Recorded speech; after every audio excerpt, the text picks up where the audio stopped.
Hey guys, welcome to another Amplitude stream, the first of 2019.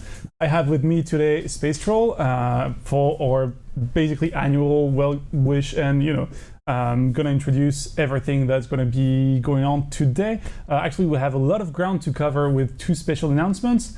But first, we thought that we'd give you a bit of a review, a year in review, if you like. So without further ado, Space Troll. Hello guys, hello everyone. So thank you for having me here. 2018 has been quite a year for us. First of all, we've been allowed to expand our beloved game, and the Space 2 on it. It's very interesting for us to be able to have that moment, that choice. Working on the 4X game is it's huge, because you've seen the games we're doing, huge games. And they've only got bigger. But the thing is, when you work on the game, you want to do all these amazing things, and at one point or another, you need to make sure that the game, everything fits in the game, so you push as much as you can. And obviously some amazing features that you really want to have for the game at release, don't fit in. And it could have been frustrated if we didn't have the chance to basically work with you guys to basically be able to add some stuff on the game. Especially with an Endless Space 2 and, with the Endless Universe being a few years old now, it's not a matter of, what do we want to do next, but which one of those fan favorite things can we actually be able to put next in the game? Like the Volters, for example. Yeah, exactly. The Volters were the first one. We did not expect necessarily to work on the Volters right after shipping the game, but looking at the feedback we got from the players a bit before shipping the game, and while we shipped the game, basically was like, Volters. Of course. So obviously that was the first thing to do, and we loved the Volters anyway. It's true that working on the original game, we wanted to make sure we had a fine balance of new factions and beloved factions from Endless Space 1. We thought people would be okay if we're not having Volters right away, and obviously, we had to answer that first. We could not wait any longer. So that was the first add-on with this. Mm-hmm. And then we had to work on War. War, it's always a long topic with Amplitude games, battles and war. It seems to be one of the most important X's of the 4X as well, so what is it? For me, it's not, and it's maybe why we have always these discussions with the community. For me, it should be in an ideal world, should be the same level of. Yet I do understand that it should be an amazingly rewarding moment when you go to war. It should be sometimes for many of our players the pinnacle of the strategy, of the peace strategy, of the commercial strategy, of the science strategy, whatever type of strategy you want to have during the game. Sometimes you may have to prove through war, who was right. But if you're going for all of these things leading to war, it's kind of more of a Total War thing, and that's another Sega franchise. So we do our own thing here. No, it's true. So that's why we had to make sure it was one, of the pillars of the game. But still, it's still huge, and we could do better. It's the same also, it's a game that is being played also on the long run. You have to make sure you always have something new in the game, and that's also was one of the ideas that we have with Supremacy. At one point we need to make sure we always have something bigger to add to the battles, and be maybe the one, even after like 4 or 5 hours of gameplay, to come with a bigger gun than the other one. So that was the concept with it. But there is something which is also very important for all of us in all our 4Xs, and it's, I think, very hard to make right.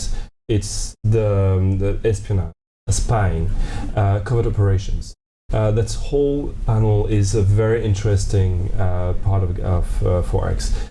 Even if you look in the real world today, in a world where you can have sometimes more peace than war, if you don't have an open war, you always have this, underground thing happening. Asymmetrical warfare, as we call it now. Kind of. So it's that's why we wanted to give the opportunity to our players to be able to experience that. Okay, even if you don't go to war, you should have other tools basically to interact with the others.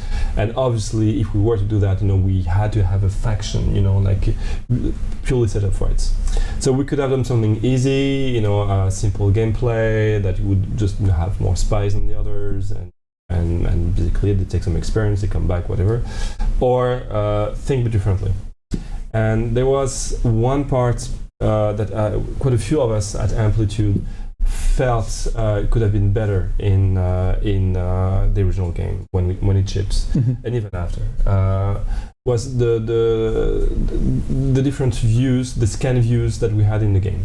And that's also something we wanted to improve. And when we thought about the idea of playing actually the new faction, we wondered if we could use actually a way to interact with these scan views and maybe have these factions living in these scan views.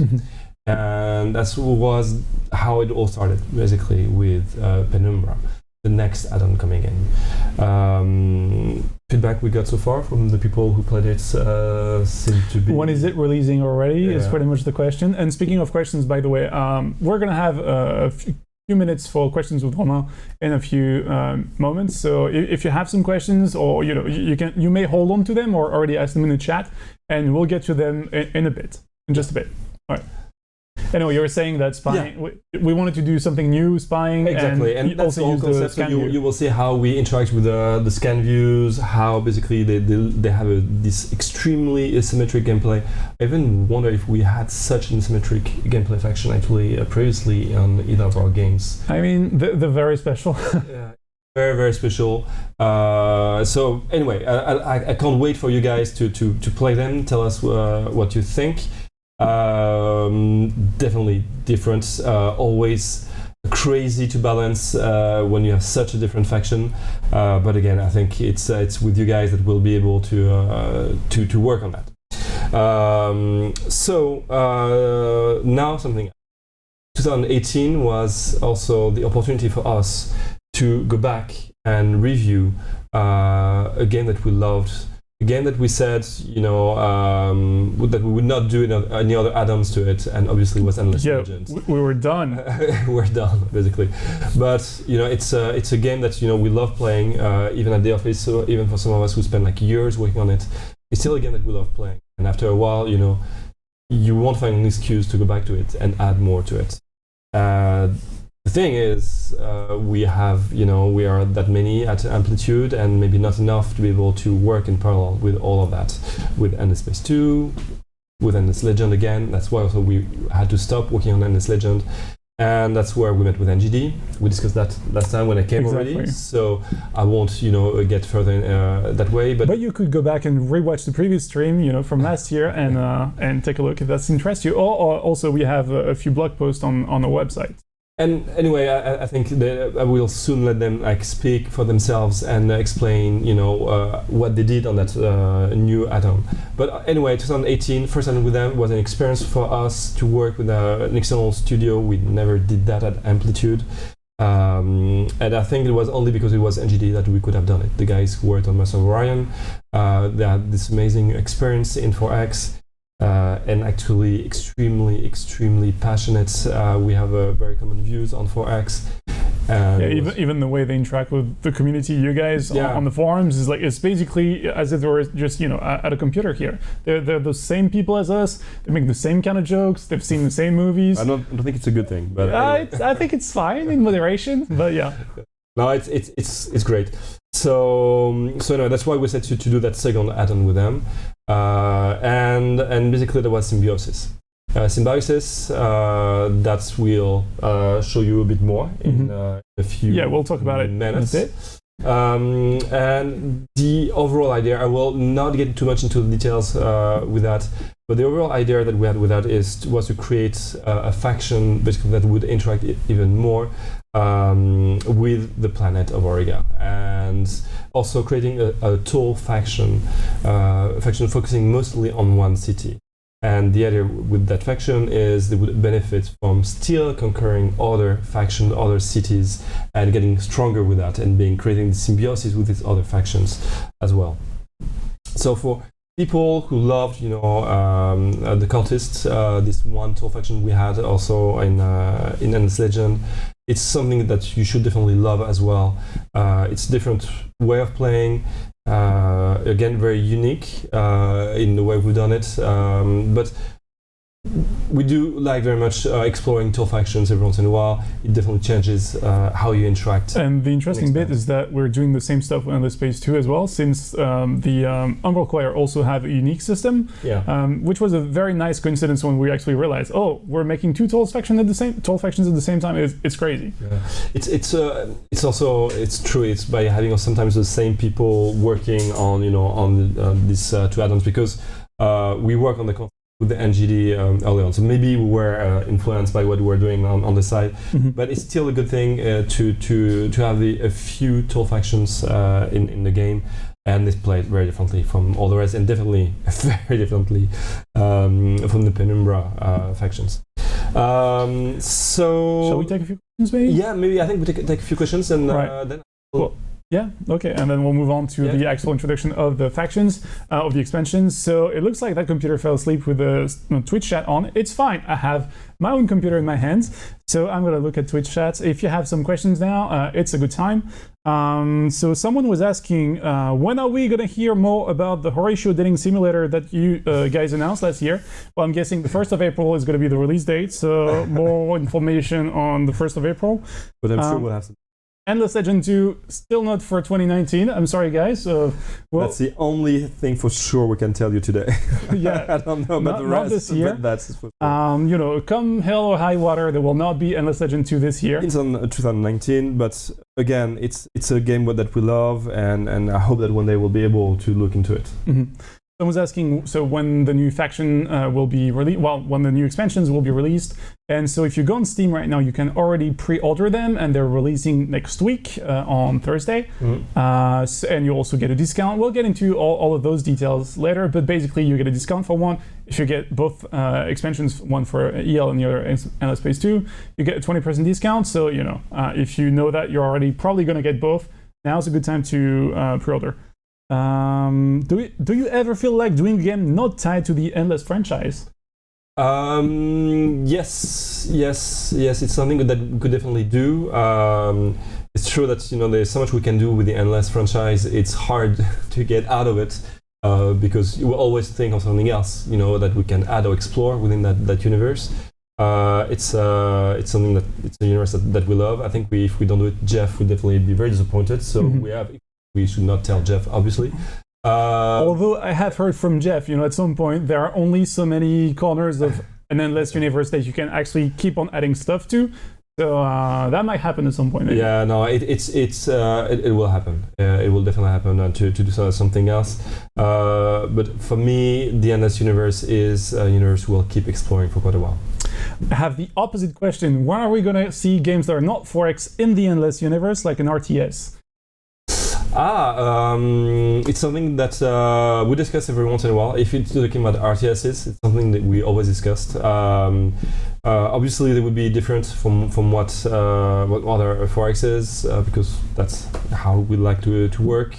But right now, there's no idea or nothing specific on that side. But it's something we would love to do. Someone's asking, are there any rivalries in the office that have spawned from playing or playtesting your games during work? And I can say that no one ever wants to play against Midoc because he's really good, but even worse than that, he's really aggressive. And on turn 3, you'll have a gigantic fleet on your doorstep ready to mess you up. It's okay if you spawn far away from him. Yeah, you have to be the one that is very far away from him, so you get some time to survive because he will mess you up. He's like the Cravers of this office. And Jean-Luc is pretty much the same, but he's sneakier about it. Sorry, J-Hell. He had the smile, so he looks like a saint when you look at him. He looks like with his baby face, and very nicely at you, and then he still attacks you the very same way. So careful. Yeah, and let's take a final question. Sorry, I didn't have one. Why don't you drink the beer behind you? Is it even real?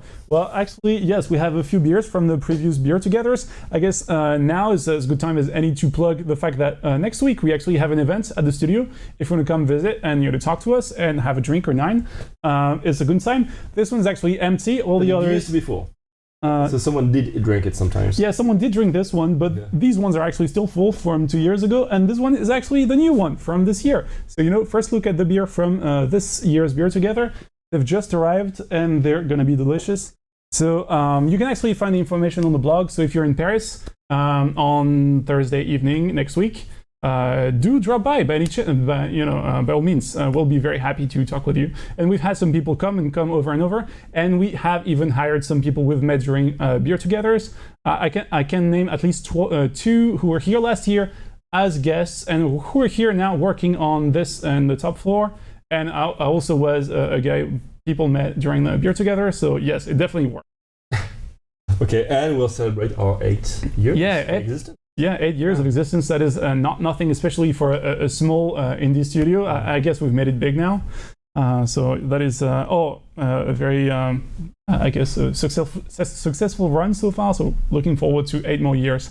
And one last question. Someone's saying, how long is the stream going to be? Well, this stream is going to be basically going on for another 95 minutes, I think, maybe 100 more minutes, because we're going to be discussing the 2 expansions, showing you guys how they work.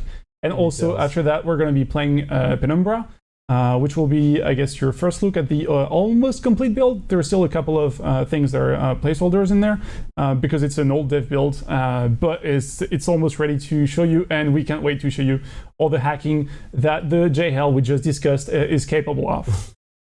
So, Romain, I guess thanks for joining us. Thank you very much. And, again, if you want to talk to that guy or me or any of the other people here, do drop by next week. All the information is on the blog. And we're looking forward to a very, very fine 2019 with you guys.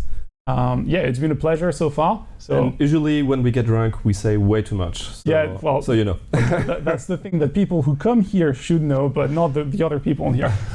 Thanks again, and let's move on to a message from our friends at NGD who worked on Symbiosis. And we'll see you guys in a bit. Oh, t'as pas dit au revoir. Hi everyone, my name is Matthias from NGD. I'm the game designer for Inferno, and I'm here to tell you about our newest collaboration with Amplitude Studios, Symbiosis. Hello, my name is Martin. I was the content designer for Endless Legend Inferno and now for Symbiosis. We've been working on Symbiosis from the very beginning with the guys at Amplitude to deliver what we hope is a very unique expansion, introducing both the mighty Orcan beasts and the creepy Mycara faction. Orcans are ancient monsters from the depths of Auriga, awakened and breaking through to the surface. There are 3 of them, and they move from one neutral region to the other, creating roaming armies until they are captured. You can capture Orcans by brightening them with batteries or by defeating them in combat. Once they are defeated, you can train them to unlock new powers and abilities that affect them or enemies near the Orcan, even in neighboring regions. However, enemy players can wrestle control of the Orcan away from you by defeating it and capturing it for their own means. You must decide where you want to play it safe and keep your Orcan back to reap its benefits, or if you want to put it on the line to use them to crush your enemies with it. The Mycara also hail from the depths of Auriga, and their story is tightly woven with that of the Orcans. They are among the oldest species in Auriga, and their reach extends all across Auriga's crust. They are a single city faction, but they have the ability to build fungal blooms all across neutral regions. This allows them to extract resources and income for their main city, as well as giving them vision and mobility all across the map. They also have the capacity to integrate major factions by conquering their cities. A conquered city this way becomes overgrown with fungi and vines and cannot be built on, but instead provide their basic income to the main city. Over time, they also unlock new abilities based on the original owner of that city. Our aim is to put a new spin on the single city faction archetype, rewarding opportunistic gameplay patterns and providing players with a global presence. At the same time, we wanted to create a new kind of objective that allows big power swings throughout the match, as well as introduce high-risk, high-reward opportunities for our players. Symbiosis has strong themes bound to the uncharted depths of Auriga. We hope that you'll enjoy exploring them both with the weird, creepy Mycara and the massive rocky Orcans. We hope you'll enjoy playing with the Symbiosis expansion, and from all of us at the dev team, we wish you a merry endless day and a prosperous 2019.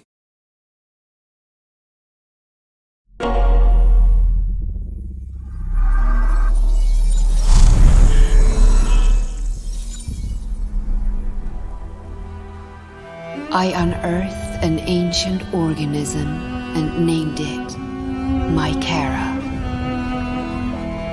Hardy, energetic, invasive. I encouraged its growth let it in.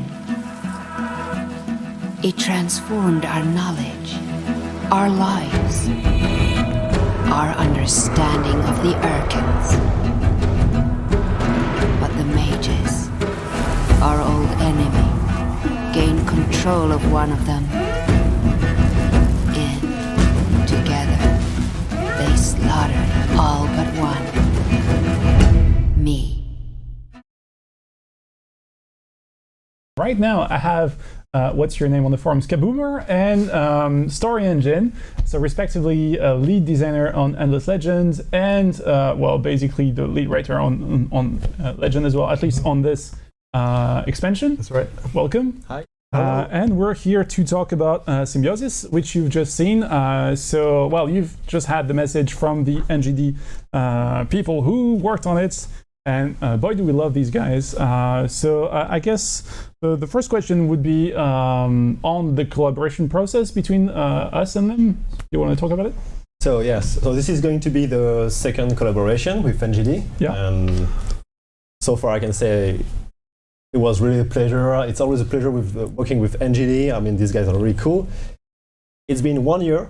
Well, so they know better the engine, the way to work on Endless Legend, to create content, etc. So that's even better now, I would say. Mm-hmm. So we are actually very proud of what we did all together on Symbiosis. Yeah.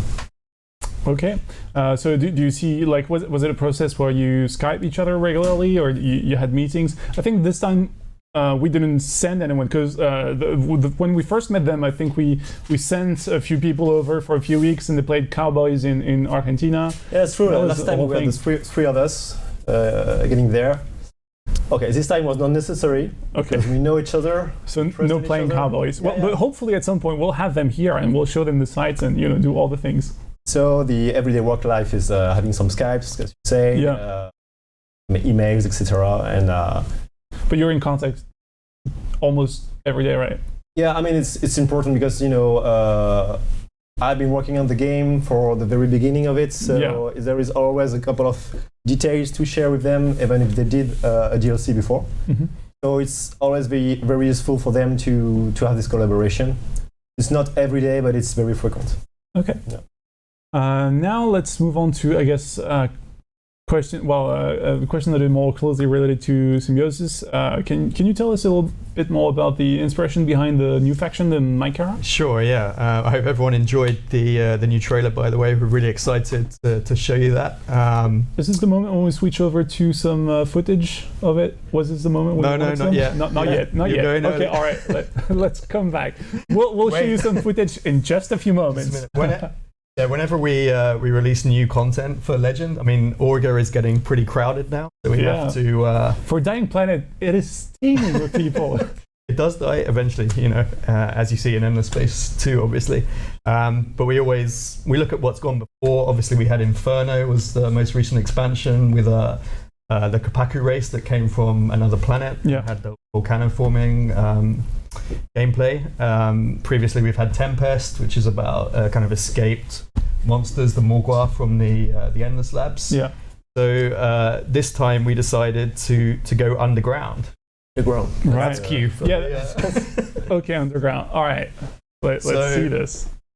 And one thing we haven't done yet in the Endless universe, I think, and maybe I'm wrong, maybe there's a minor faction out there, but we've never had a faction inspired by fungal kind of organisms, and we thought they were a pretty good fit for what we wanted to do with the Symbiosis expansion, and Benoit will explain more about that. But from my point of view as a writer, the fungus is really interesting, that it's it can be kind of everywhere at once. It can be spread across Auriga, so it fits in with the tool kind of gameplay that Roman mentioned earlier. You've mentioned fungus just being able to grow everywhere. I just have flashbacks of living in the UK. It just seems awful. Anyway, there's a lot of bad apartments in the UK. Yeah. Moving forward. And they're very interesting as kind of recyclers as well, and that was another theme that we wanted to kind of explore with this expansion. Okay. So that's a lot of ecological theme factions, I guess, because the Kapaku were in a way also tinkering, I guess, with the planet and It was interesting to call them ecological because I mean, their version of ecology was like it's just greening like the opposite of what they want to do. ultimate makeover, I guess. You know. All right, Ben, can you maybe tell us a little bit more about how the mesh with how the lore meshes with the gameplay of the Mikara? Yeah, at the same time, we wanted to revisit the single city gameplay and the toll gameplay. We found interesting to play with this idea of ubiquity, being able to be present everywhere at the same time.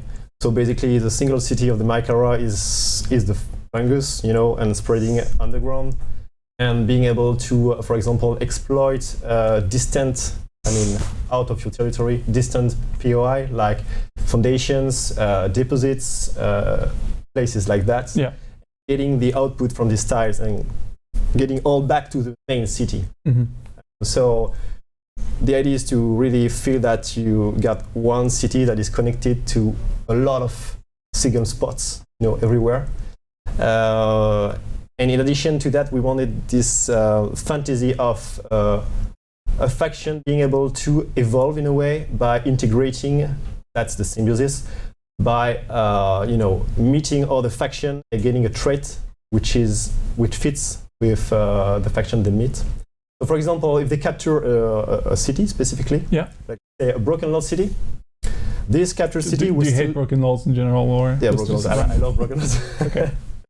Yeah, this city, more specifically, will still look like a Broken Lord city, but it's going to become an overgrown city. It means that the Mikara, they will get the tile output from this capture city. Mm-hmm. I think you've seen some in the footage a couple of minutes earlier. We had a city up close on the coast, and it was overgrown with mushrooms and stuff. That was the one, right? That's the idea. It's been very quick, but actually an overgrown city can be developed further. Okay. It's like sleeping city or dormant, and you can't create buildings, etc. Right? But you still get this output from the tiles. The same way you get the output from the distant POI you exploit. Okay, but still the same idea of being able to spread some roots underground. Right? So that's the main characteristics of the Mikara gameplay. Okay. Okay. Right now, and also they all look like cute little plants. Yeah, I mean, this one's not a Mikara, so I guess. This one is. Yeah, you got some Mikara. Yeah, but I mean, the other one is the Archon, yeah. Yeah, that's the second big part of this DLC is the generic feature we wanted to bring to players. Mm-hmm. Each time. We'll get to that later. Let's just more Mikara. Let's just finish, I guess, on Mikara with some on their backstory, maybe. Yeah. So how did those new ecological big players come to the fore on Auriga? So in contrast to the Kapaku, who are the interstellar visitors, the Mikara are actually native to the planet. We decided we wanted a species that had been there a long time and who have this ubiquity that spread out and had a kind of root system under the planet that could be used. The reasons why they're coming out now we're going to kind of explore more as we talk about the Urkons. But one of the things, I mean, as a writer, I always try to make sure the lore and the gameplay are trying to fit. So we got this fungal species, but they have units, they have little men kind of running around. It's like, okay, what's a good lore reason for that? So as the trailer hinted at, the Mikara can kind of absorb the qualities of other factions.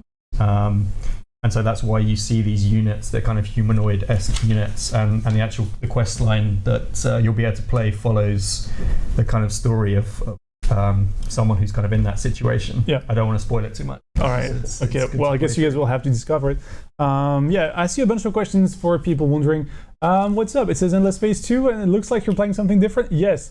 Surprise! We're also releasing an expansion for Endless Legend. This is our gift from us to you guys. I say gift, but it's more like please buy it so we can make more games. But yeah, we have a surprise Endless Legend expansion that has been made in partnership with our friends at NGD, just like the previous expansion Inferno. So if you're just joining us, this is what's happening. And also, it seems that the trailer was cut a bit short, the intro of the Mikara.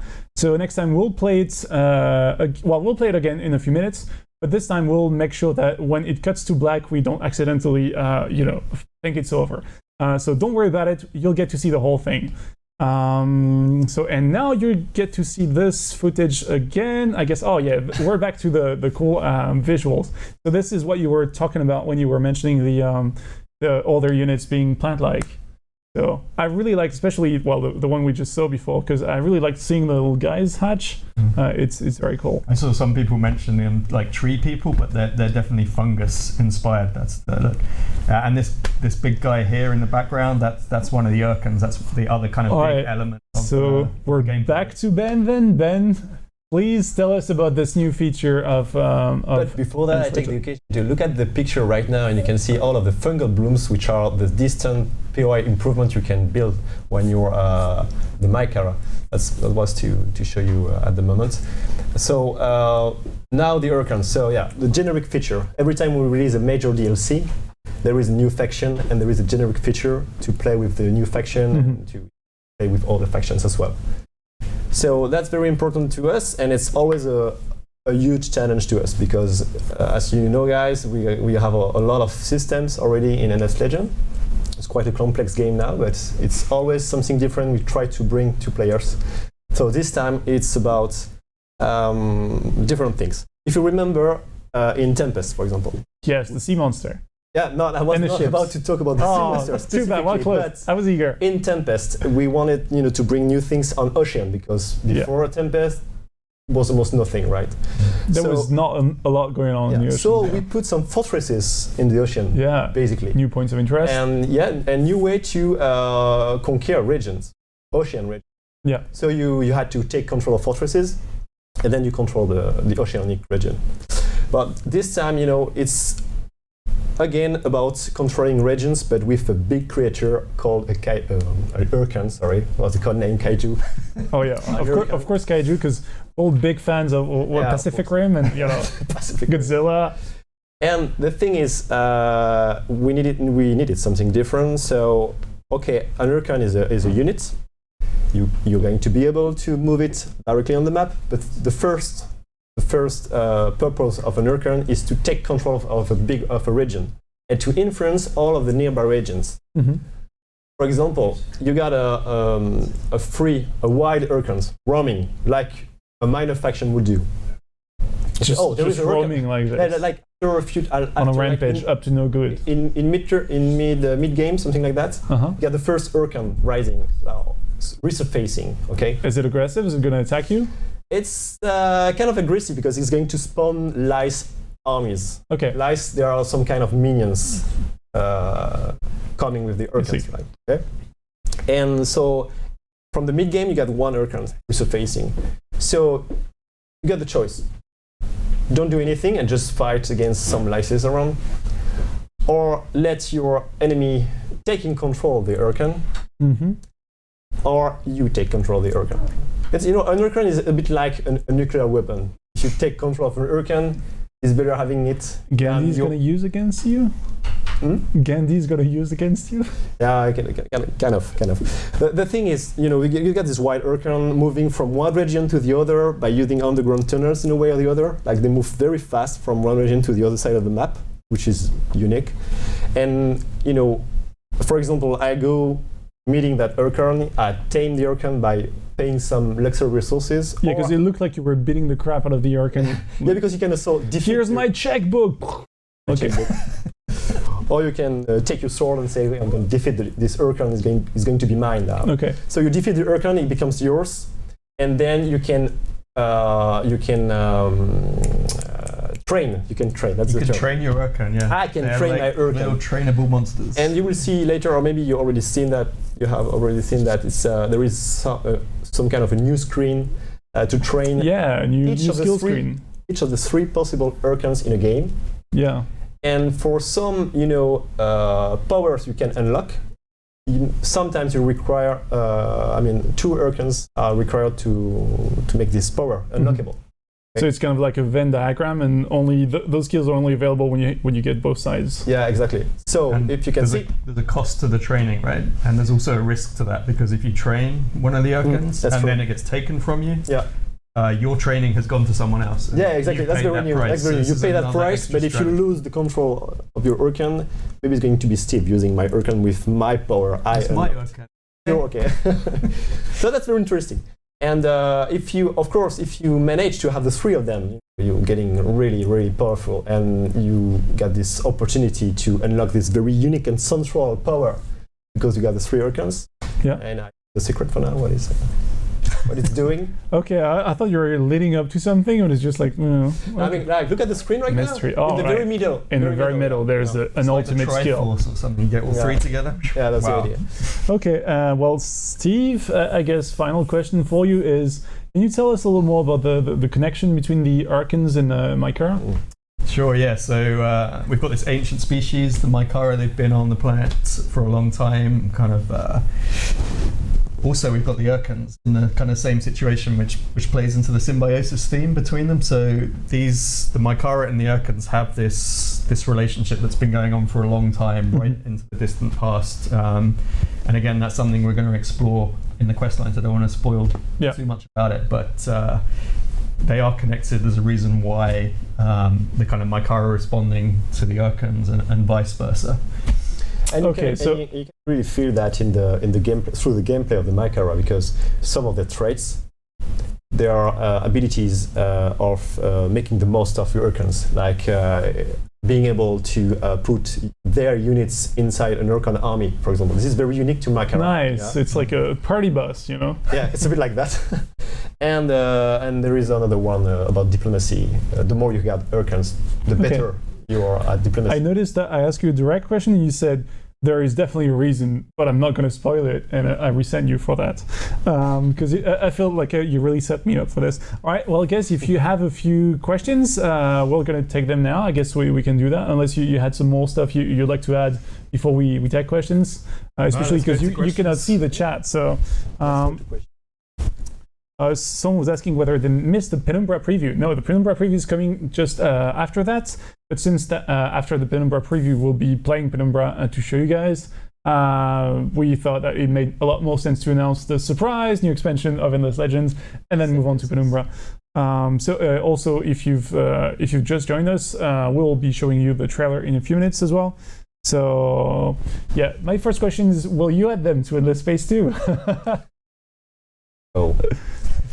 Probably not is the answer, because I think we know who got off the planet. Right? Yeah, we know who got off the planet. They were your favorite space Vikings, and there's a reason they were your favorites. Space Mycara. Someone's asking how many of these big guys will there be on the map, and will it be map or empire sized? Based empire size based. Empire size based. It's going to be 3 of them. Yeah. They come out one at a time, right? It's 3 maximum actually, depending on the size of the map. So most of the time it's going to be 3. So these guys, they can move from neutral region to neutral regions, and if there is no neutral regions left, they can always uproot, like moving like an army and not controlling the region. But it's 3 Urkons, and it's and I didn't get the second part of the question. Like it was what basically on what basis would it be for the number of Urkons? And you just answered. You said it was based on the size of the map. That would be it's based on the size of the map. It's based on the number of remaining neutral regions. Number of empires. Can you prevent the Urkons from spawning by conquering everything? By settling everything? Yes. I don't think so. I think if they don't have any region left, I think they can come up. They can come up as an army. Okay. Trying to look for a neutral region to settle in a way. Right? Okay. All right. Sorry, I'm just reading them out loud.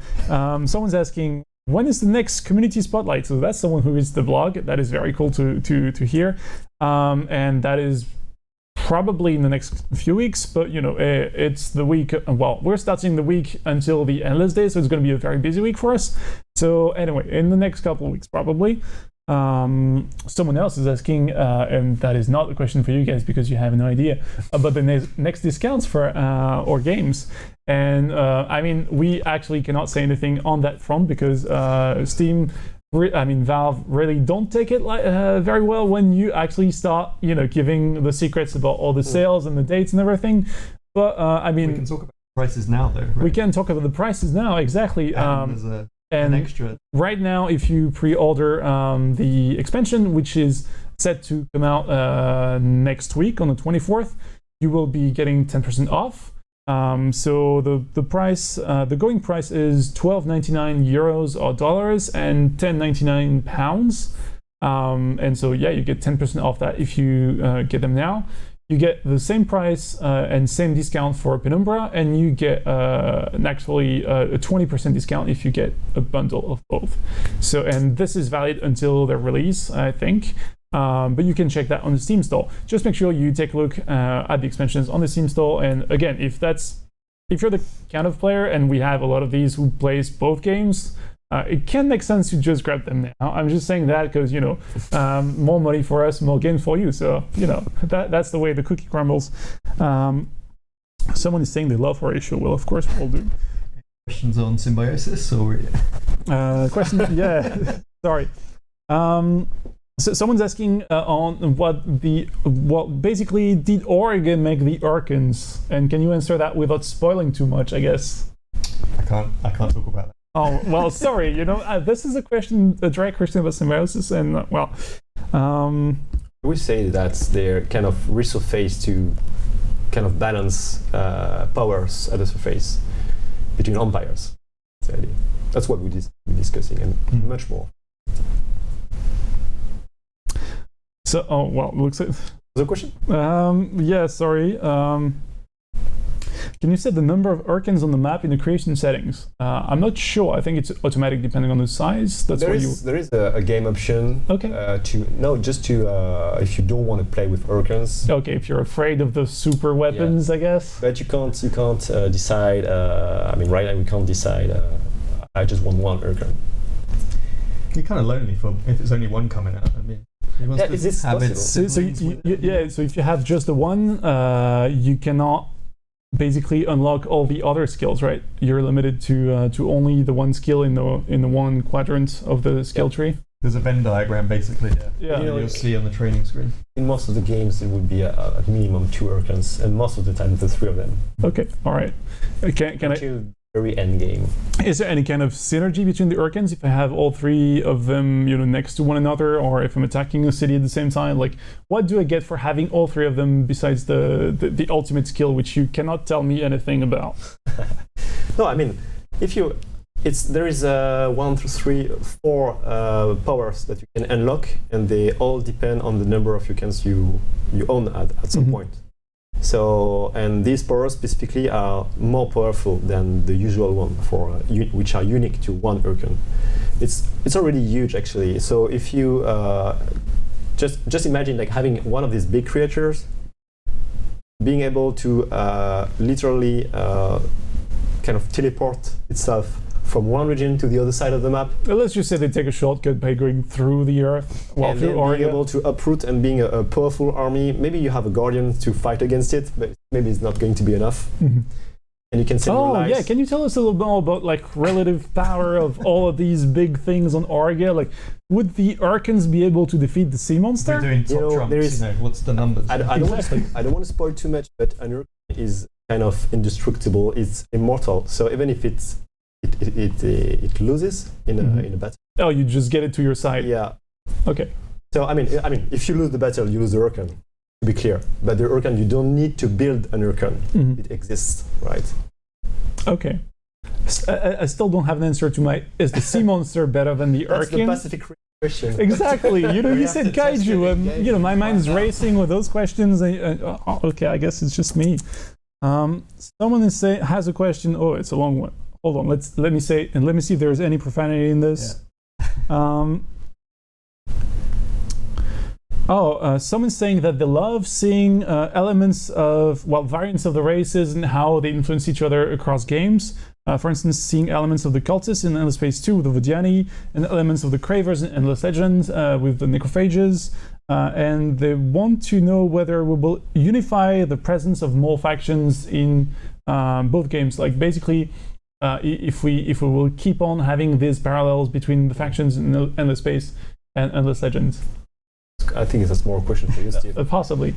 For sure we're definitely inspired, and the Endless universe is one coherent universe. So whatever's happening on is happening in the Endless Space universe, and there's always a chance things can get off, people can come and visit Auriga. You know, we haven't really explored Auriga in Endless Space 2 so much. I mean, the planet's available there, and you can go visit and things, but it's not a great place for vacation, though. No, it's cold, but the cold does preserve things. You know, who knows what's frozen beneath the wastes on Auriga? The Urkin. Oh my god, we need to put events or stuff. More work for Jeff, who's coming in a few minutes. Space Urkins. Amazing. Okay.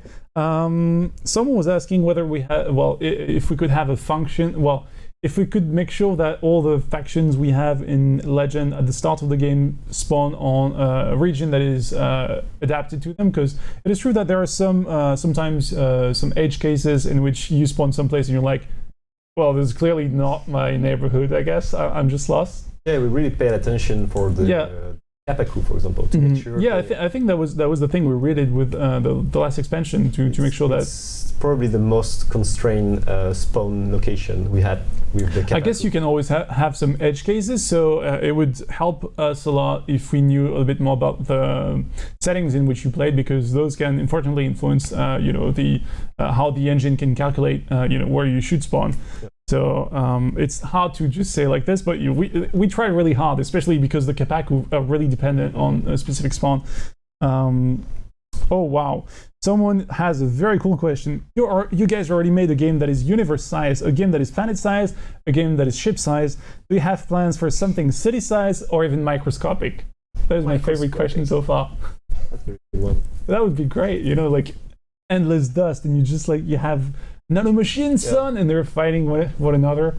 Yeah, some say that what happens at the very high level happens also at the very low level. Yeah, that is the end of Men in Black, and I am old enough to remember that. So I like the idea. Having something very microscopic.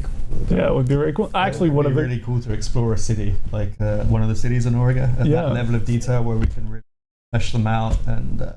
Yeah, I guess now the question for fight about which city. Yeah, now the question for you guys with chat is, which faction would we need to be making a city management game about? And actually, on the microscopic level, I think one of the coolest sim games was actually Sim Ants, all the way back in the 90s, and that was amazing. You had like an ant colony, that was great. Anyway, I think we'll cut to the rest of the stuff, because we gotta keep moving and move on to Endless Space 2. So thank you guys for joining us. We're gonna be cutting to the trailer for those of you who missed it, and follow it with the Endless Space 2 Penumbra trailer. So thanks for joining me again. So Kaboomer, story engine, lead designer and writer, you guys can say bye now. Thanks guys. Bye bye. Bye bye. And we'll see you in bits.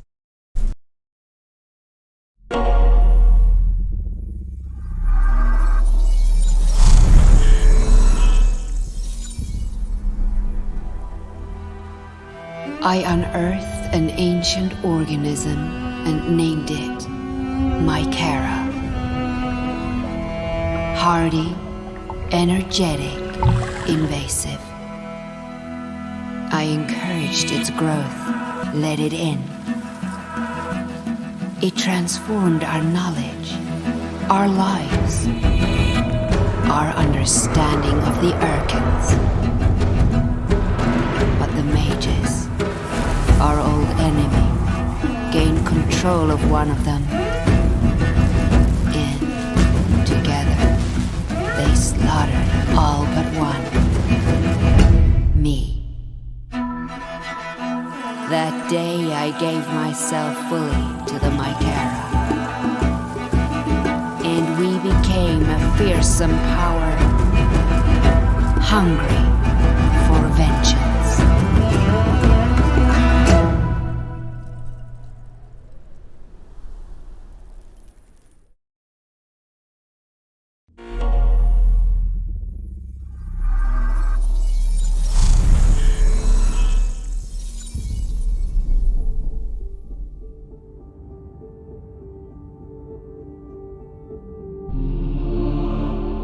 For as long as we could remember, the cosmos was quiet, peaceful, until one shattering day we heard the death cry of a galaxy.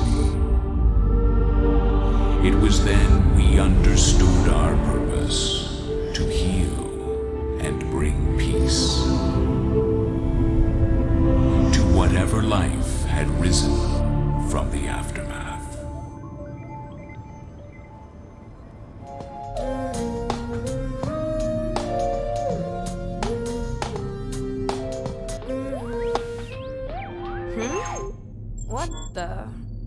What is that? Command, this is Pioneer 9. I'm picking up something weird. Over. Pioneer 9, this is Command. Nothing registering on our end. Can you confirm? Over. Command, there's definitely something out there. It looks alive. It's getting closer. It's coming in! Say again, Pioneer 9. Pioneer 9, say again.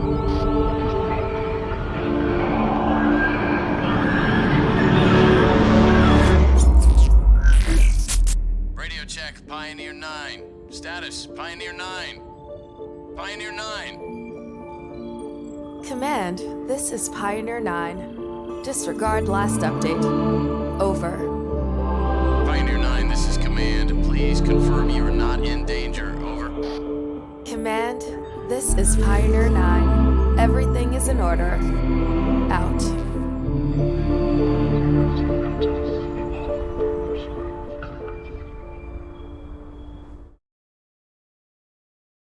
I now have changed friends, and it's Well, friendship ended with Steve. anyway. And, well, yeah, okay. Well, I'm joined by Slow Hands, whom you know as the star from Quality Time with Jeff Spock, and Yeah. Jay Hell, whom you know as the guy we always dunk on when we want to talk about traders. So, lead designer and narrative director of Amplitude. So I'm very happy to have you guys with us. We're just talking about how, there was absolutely nothing to report or, anything out of the ordinary going on in that trailer. Right, yeah, it no, it's seems business as just usual. a walk in the That's- park, basically. Exactly. Right.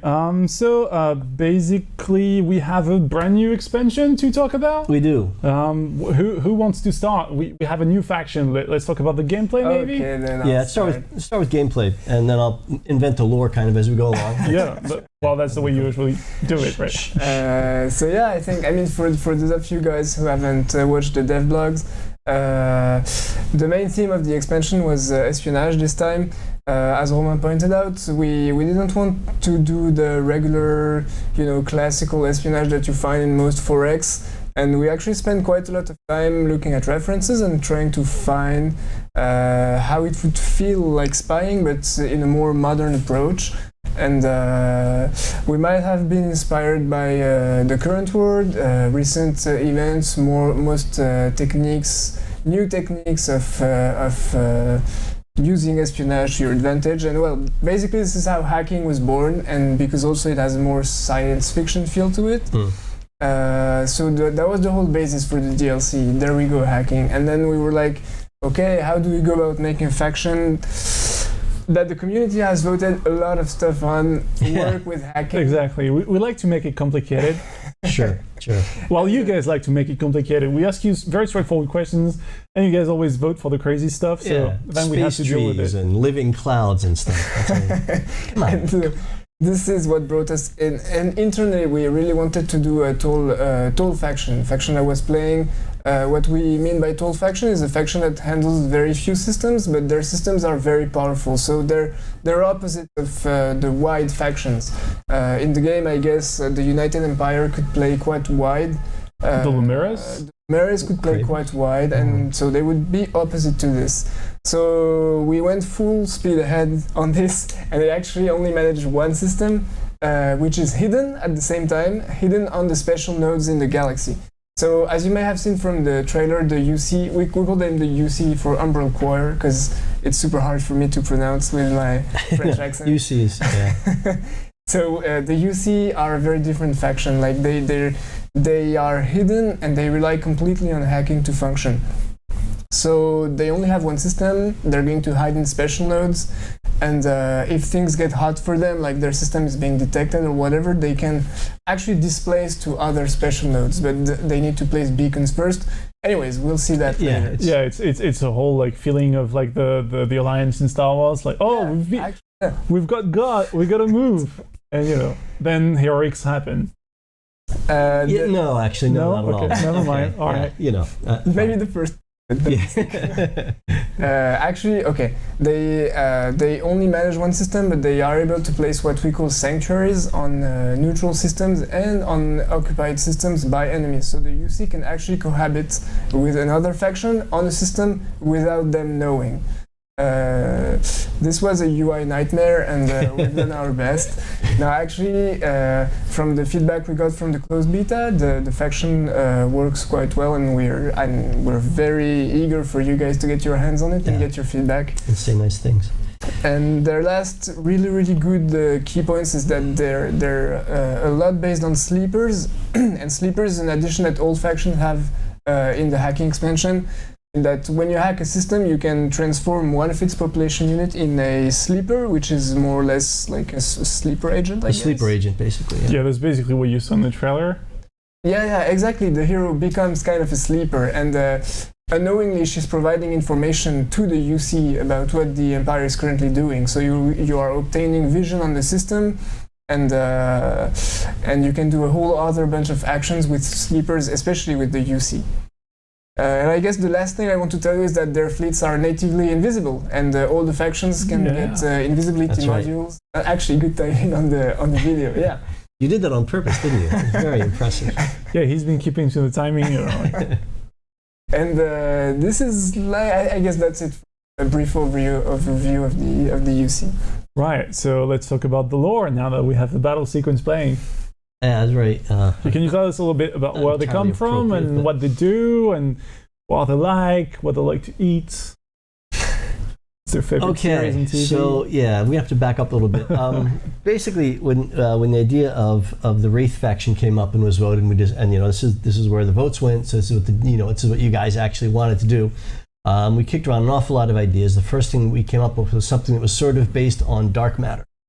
And this idea, and we like that idea because it's something that permeates the entire, if it exists, which we don't know, but if you pretend it does, it's something that permeates the entire universe, every being, every planet, everywhere. And we like this idea that sort of the Umbral Choir is kind of everywhere and invisible. And so while they're not necessarily a dark matter species, really, because they can interact with physical things, that idea of their sort of being omnipresent is something we really liked. Omnipresent and invisible. So that's why they're on a cloaked special node that they can't see. The ships are natively cloaked. Now, of course, other factions, as Jal said, will be able to unlock cloaking and invisibility in the tech tree. But, it's the sort of thing where Umbral UC, that's a good idea. It's always like just a little bit better, a little bit ahead of the game on the cloaking and then, of course, doing the anti-cloaking research and that sort of. So the first thing was this idea of the invisibility in the cloud and that sort of thing, and then what we came up with was this idea that a choir is, of course, a large number of voices. And we liked the idea that at one point it was a single voice in a single entity, but it's shattered, and so now it's sort of a number of echoes, a number of notes, and it's sort of more of a chord that's sort of resonating together, but it no longer has complete unity like it used to. And so the faction quest will involve sort of dealing with the aftermath of that.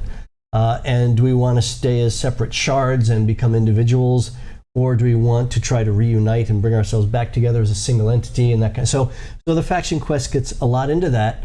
Okay, I'm not going to spoil. I'm going to control myself. Try and be strong. Be like Story Engine. That was a close one. Yeah, it was a close one. But anyway, watch the trailer again. And anyway, that's basically it. And so they have the hacking mechanic itself, of course, again, like the cloaking, they'll always be a little bit better at it than everybody else, because it's a really key part of their gameplay, setting up the sleepers, getting sort of silent control of systems. And, to answer a question I saw in the chat, yes, everybody can spy, because as we do in all of our expansions, there is a big feature that the new faction is the best at, but everybody can use it.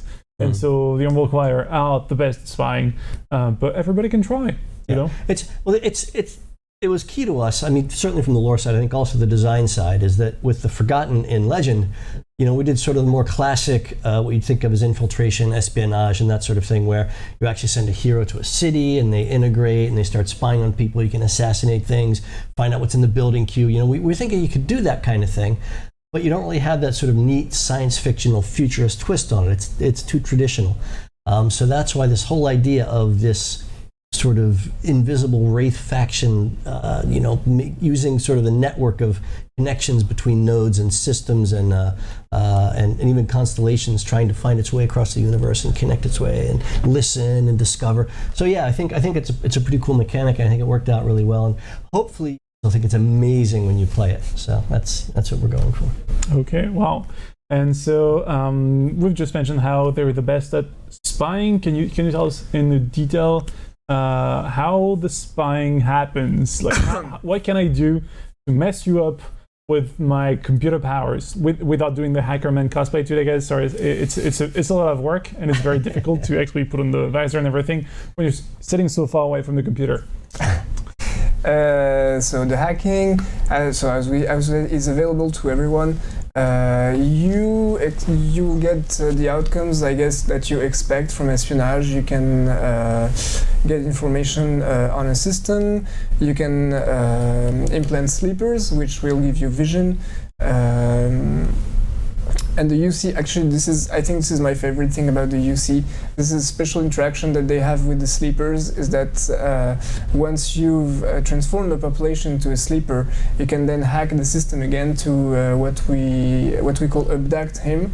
And the guy is just removed from the system and is actually transposed to the UC home system and becomes an Umbral Shadow, which is actually, I'm not entirely sure what the Umbral Shadow is, so maybe if you want to pop in here, it's like a super population. Exactly, yeah. Basically, a population from another faction that becomes a sleeper and then is, as JL said, abducted back to the Umbral homeworld, becomes sort of like a super population for the Umbral Choir.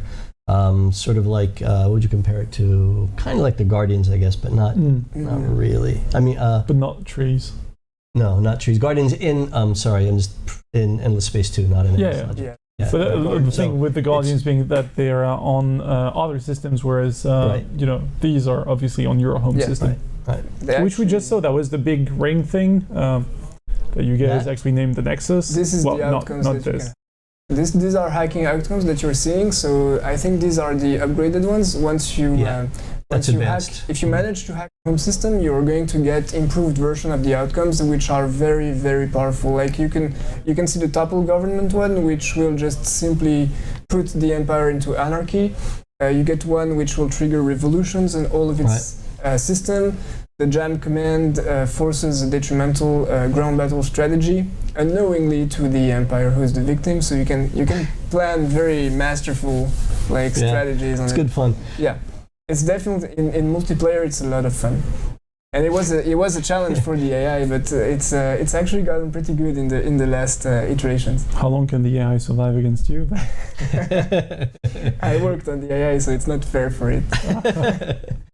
Okay. That's how you do it. We already have a few questions, but I'm pretty sure that you guys still have some other cool stuff to tell us. Like, what other factions, for instance, are good, very good at spying?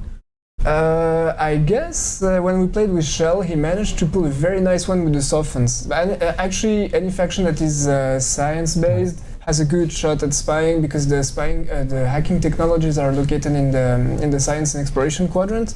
So if you rush them, you can easily get an edge on your opponents. But then you're vulnerable to the cloaking because it's located in the military quadrant. So choices. Mm-hmm. Yeah. And conversely, what are the factions that are good against, that can counter buying easily that don't suffer from it too much, for instance? I think the he shows, because of how the approval works for them, like, you know, he shows obviously are not going to be tender with sleepers and traitors. So Yeah, they'd be a little bit severe with them. they're quite efficient at removing them. Yeah, I guess the he shows. Okay, all right. Well, I guess we can move on to the other questions, unless actually. Wanted to the free content. Oh yeah, there is some free content Very good call. as well. And you know, I hinted at it earlier when I mentioned that you could disable the Hurricanes, and that was good. And that was just to make this segue now. Jean-Luc, tell me about disabling stuff. What a nice transition. Elegant. So the thing is that the content for this expansion is huge, and we don't have as much free content as we hoped, but I think it's still cool.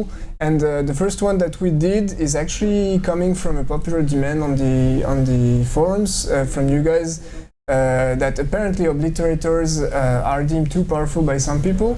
We're currently assessing the thread that Cat O' Nine Tails created on the forums to see what we can implement as balance changes.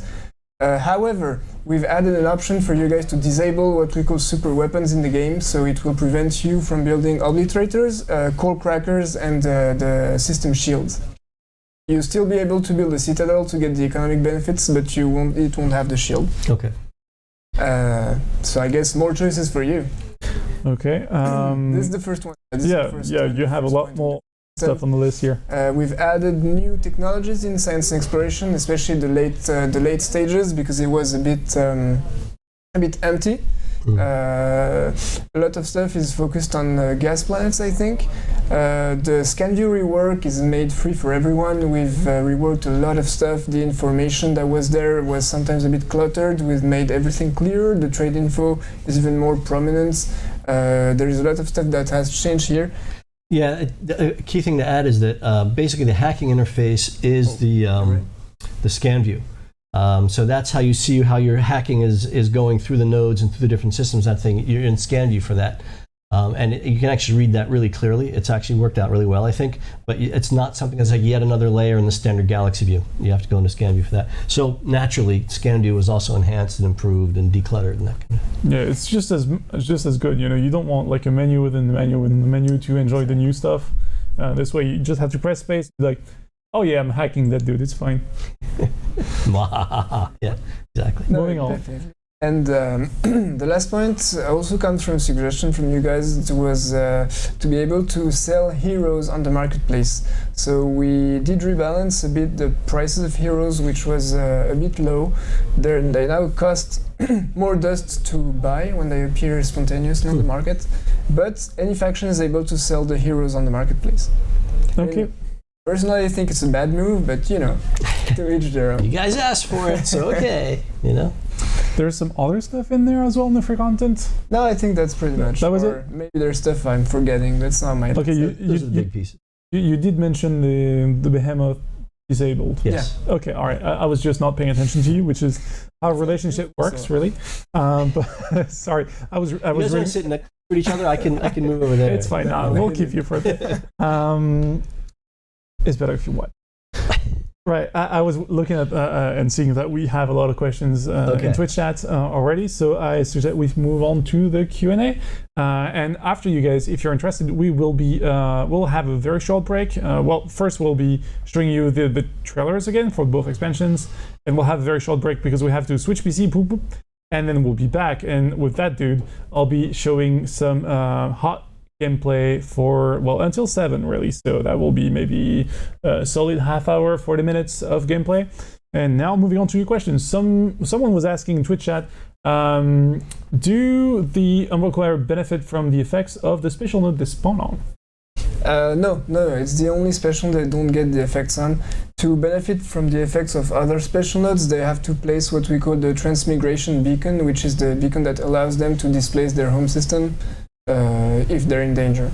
Okay, so you can put it down, but not use it just to reap the benefits from the special node. Yeah, right. It's kind of a good idea because you never know. Particularly late game, there's a lot of exploration and a lot of fighting going on. It's not a bad idea to have the escape hatch kind of thing, which is the transmigration beacon. Plus, you get the bonuses from it. So. Yeah. Mm-hmm. Someone was asking whether the home system, well, that special node always has the same amount of planets.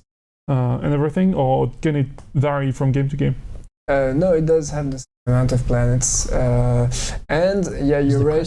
It's a good question because they have a unique planet type, which is the crescent planets. So maybe, Jeff, you can tell you more about it after I'm done telling you how it works.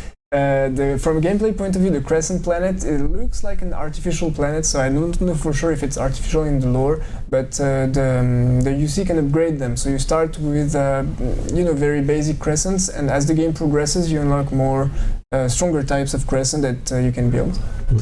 What happens when the Humble Choir conquer another system militarily? This is also a good question. They get unique ground battle outcomes. One of these outcomes is to abduct all the sleepers you have in the system, whereas when you hack, you can only abduct them one by one. So you could seed a system full of sleepers and then just go in with the fleet and rapture everyone, Okay.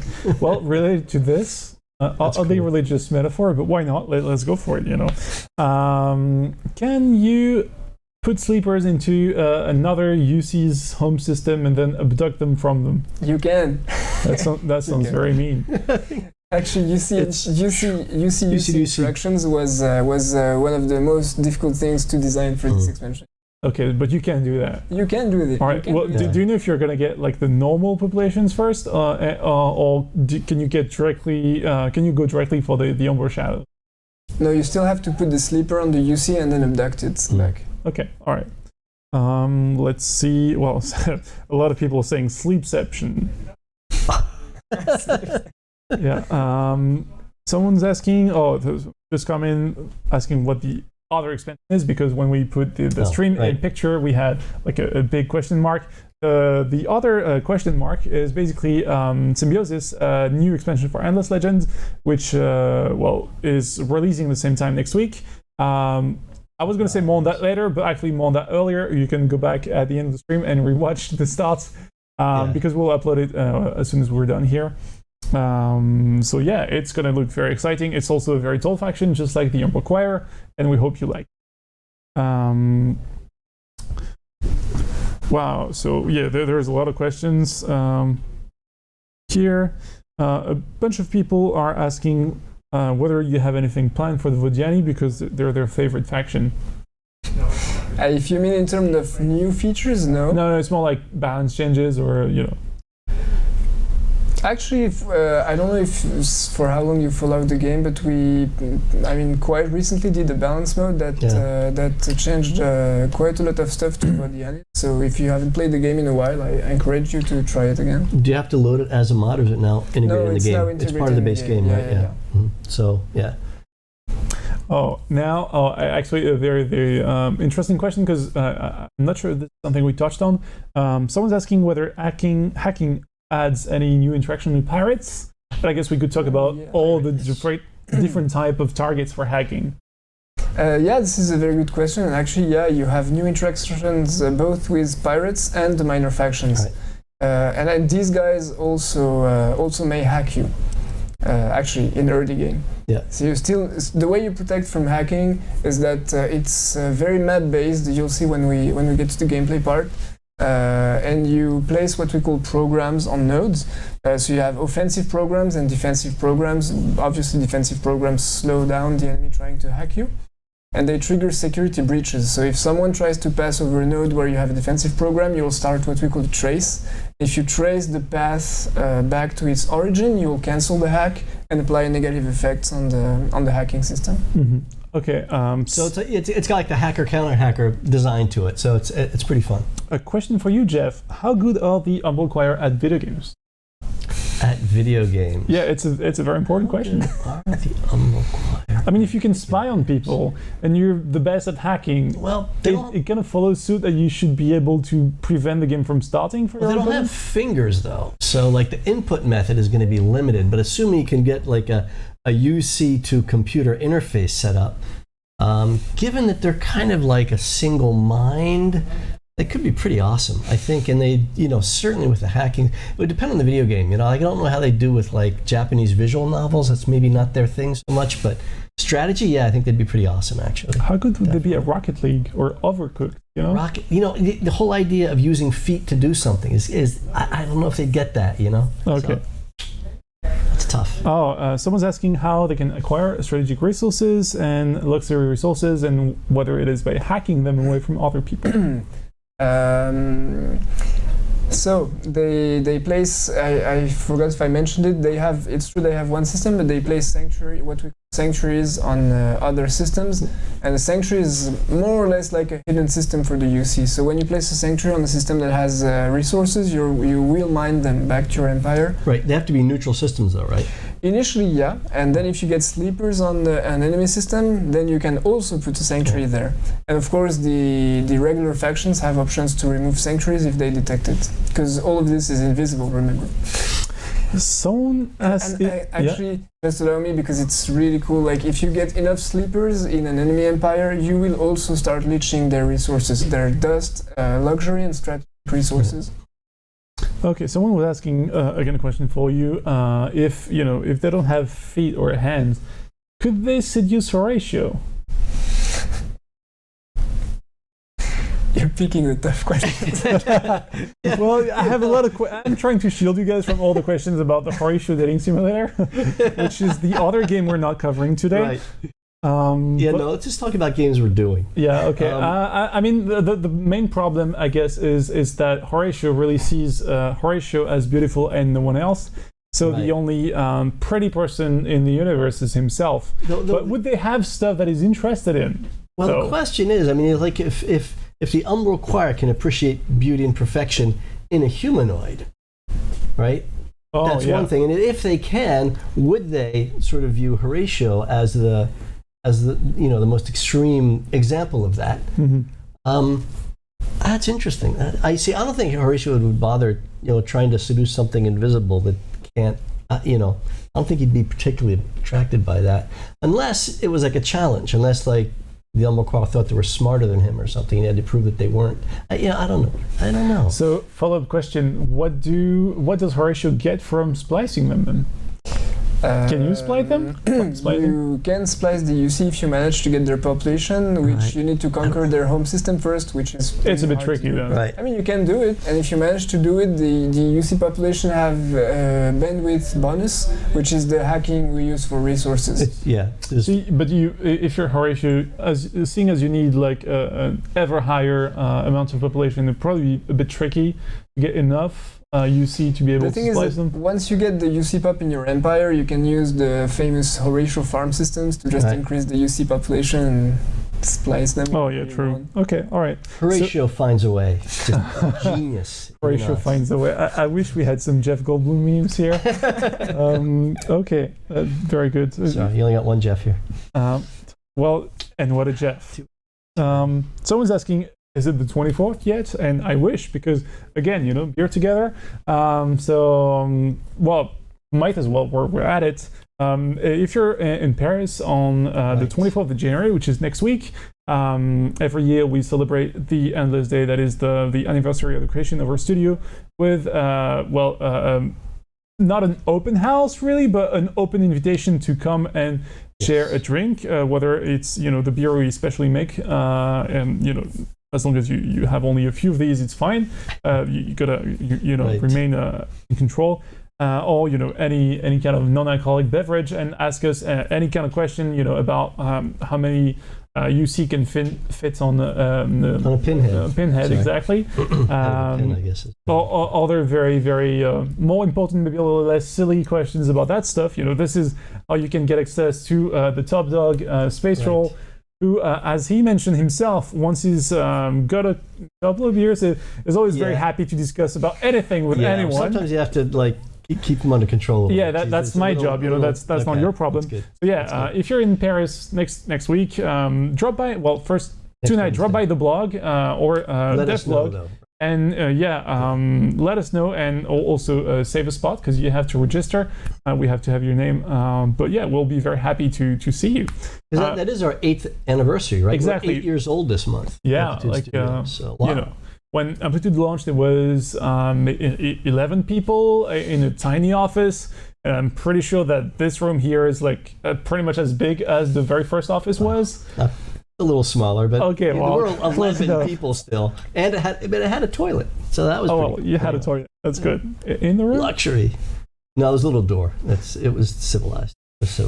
Okay. 2 to 3 years old for binary. Oh yeah. So someone's asking how they can get better at hacking and whether that's through FIDs, like Food Industry Dust Alliance influence. Do they have any influence on bandwidth hacking strength?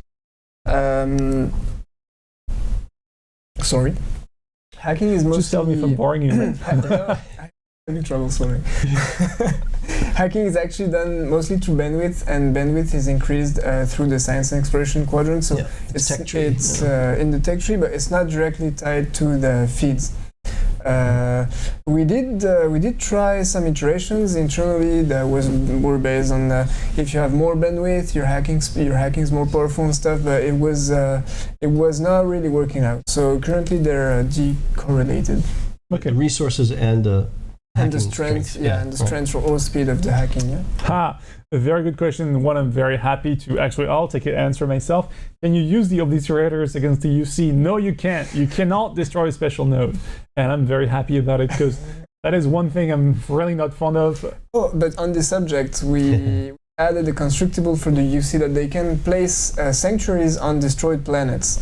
So from an economic point of view, it's maybe not the best idea because it doesn't need any resources, but from a tactical point of view, it can have some advantages, yeah. Okay, so I guess it's pretty cool, especially if you know that it's a system that your enemy is going to try and rebuild, because this way you can get like sleepers early. Exactly. And no one's going to think about it. 2000 IQ right here. Wow, someone's saying that Amplitude, CD Projekt Red, and Larian are their favorite studios. Keep it up. Well, thank you. Cool. Thank you. Those are also studios we really like, and games. Well, the games they make we really like. I don't know many people from either of these studios, but yeah, the games keep us awake at night. Let's just say. Yes. And someone's asking a very important lore question. Can you just blow UC away if he's annoying? Like. That's a good question. It's very important, I think, but just like go away. Well, I mean, you've seen. I don't know, like giant space fans or something. Is everything? Yeah, you'd probably like be the big bad wolf level of blowing away. Huge, right? Yeah. Puff and puff and I don't know. Can you shoot core crackers on crescents though? Can you what? Sorry. Use the core crackers to destroy crescents. I'm not entirely sure. I don't think so. Okay, well, if you have the answer, because you've posted it in beta and you're in the chat, I have to get back to you on that, I think, yeah. Okay, let's see. Let's grab a couple more questions, and then we're getting a sign from the tech support there. Oh, we have to move on. Oh yeah, it's almost time. All right, guys. Well, I guess if you have some more questions, this young man here and myself will be able to take it during our gameplay stream in a couple of minutes. We'll now be showing you the two intro videos in case you've just joined us and have missed them. And we'll see you guys in a few minutes. We'll have to interrupt the stream very briefly as we're switching engines, switching PCs basically, to the one on which we'll be playing the game. So we'll be seeing you in a couple of minutes. Jeff, thanks for joining us. We hope to have some more quality time very soon. Yes. In 2019. We'll see. Okay. All right. And we'll see you guys in a couple of minutes. Don't go anywhere.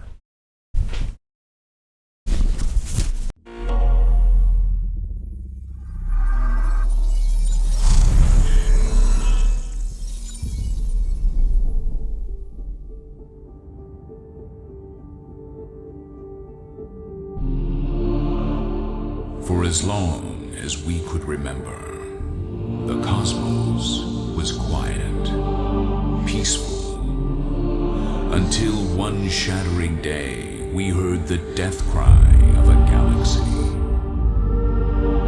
It was then we understood our purpose, to heal and bring peace to whatever life had risen from the aftermath.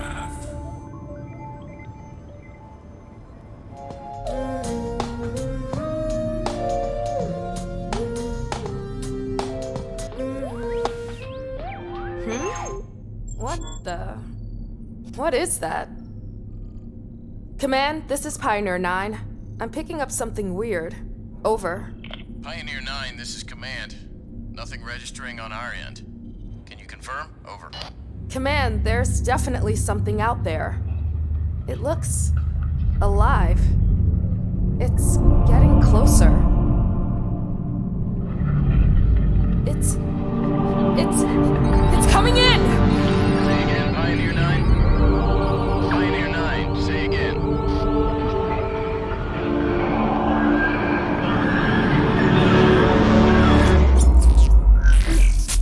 Radio check, Pioneer 9. Status, Pioneer 9. Pioneer 9. Command, this is Pioneer 9. Disregard last update. Over. Pioneer 9, this is Command. Please confirm you are not in danger. Over. Command, this is Pioneer 9. Everything is in order. Out.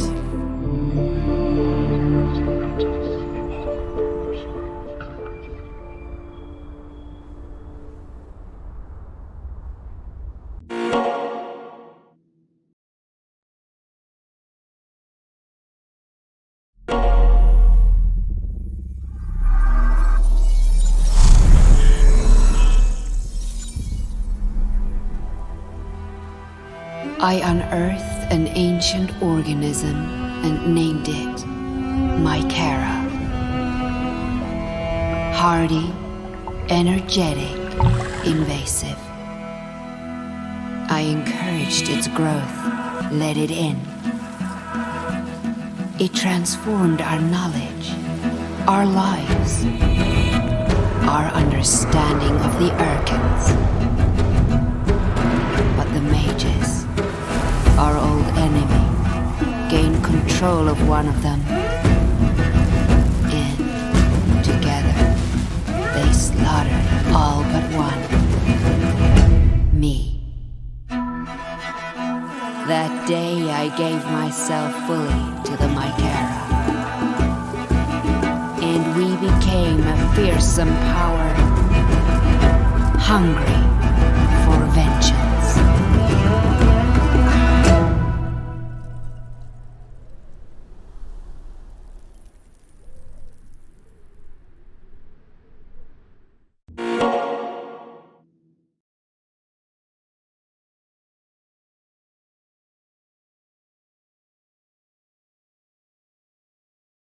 Yeah, you may go. I will see you at the bar. Thanks a lot. Right, let's go. Do you want to come say hi, maybe? Is it on? We may be online. I'm not sure. Can you guys tell us in Twitch chat if we're live? We're just checking. Because it's just us two idiots here. Right, and we have the chat back, which is cool. I'm going to give it right. to you there, actually. F5, yes. Press F5. We're Online. online. Yeah. Amazing, great. Okay. Well, welcome back, guys. This is Cat o' Nine Tails here. Hello. Well, sorry. He was doing the technical stuff with Atto here. And so thanks to them, we're actually able to do this pretty smoothly. So now that we're back, we're going to be playing Endless Space 2 Penumbra. Let's get going. Can I just click there? I want to Yes, see if there's sound let's on go. the Maybe game. click here. Do we? Yeah. Do we have the game sound?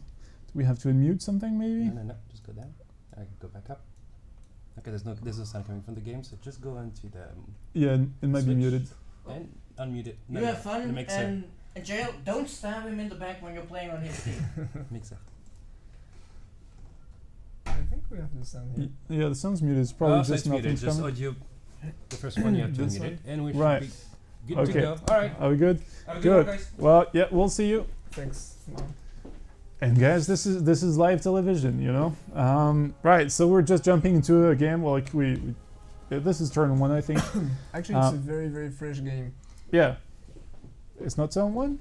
It's there is nothing Okay. done there. Can you just make sure that we see the Twitch video that was here, like the window? Did you close it? No, Oh, I can't believe you did this. Oh my god. Yeah, this. You get. It's here. I didn't Oh, it's close here. it. It's on this It's side. easily All right, cool. along You that get to stuff. see us bickering like an old couple. That's because we're very good friends. But that guy is a menace. All right, so this is turn 1 with the Umbral Choir. We haven't actually seen the Umbral Choir ships a lot. I think we could start with that. Just maybe show us the ships. Get this If rolling. you want to comment to start with the ships. The thing is, I only have the Explorer for now. Yeah, well, it's a cool ship, and we'll get It to is the a cool others in a bit. So, yeah, look at this baby. Someone's asking whether you have more, you have new traits. We have a lot of what the UC have are new traits that you can use for custom factions, yeah, and I think we also have a new minor faction that you can probably use their population bonuses for your own if you want in custom factions. So there's the Explorer. Actually, you know what? While I'm there, I'm just gonna. Oh, actually, it's still pretty good already. So as we were telling you guys earlier, the white label here shows that the fleets are invisible. There's also a little effect that shows on the wireframe stuff. And well, basically they start being invisible by default. Oh, my mic is not high enough. Do you know which one is the mic? Actually, I'm not too sure. I think we're just gonna have to shout, my boy. Maybe you do the commentary. Yeah, I could do the commentary. Well, this is J-Hell. He clearly has no idea what he's doing. Like, we're still stuck one system. I think he's playing this faction terribly. I have like 9 systems with the UC by now. I was telling them about the ships, the invisibility stuff. Yes, so you can see that the UI actually is reversed to show that your ship is invisible, but also in the bottom left you have the invisible thing that says, well, again, you're invisible. So yeah, you shouldn't be too surprised if people just don't react to your presence. It's not that they're trying to ghost you. You're effectively ghosting them. And again, you've hidden my amazing Twitch chat. Please click here. Why do you keep doing this to me? I don't know. It's like we're not even friends. So yeah, what kind of improvements should they start with? I heard that it was really good for them to start with food. Yeah. This is what I wanted to do, because they need to grow their populations as soon as possible to fill the sanctuaries. Actually, let's move because I need to discover some planets. All right. I'm gonna explore this home system real quick.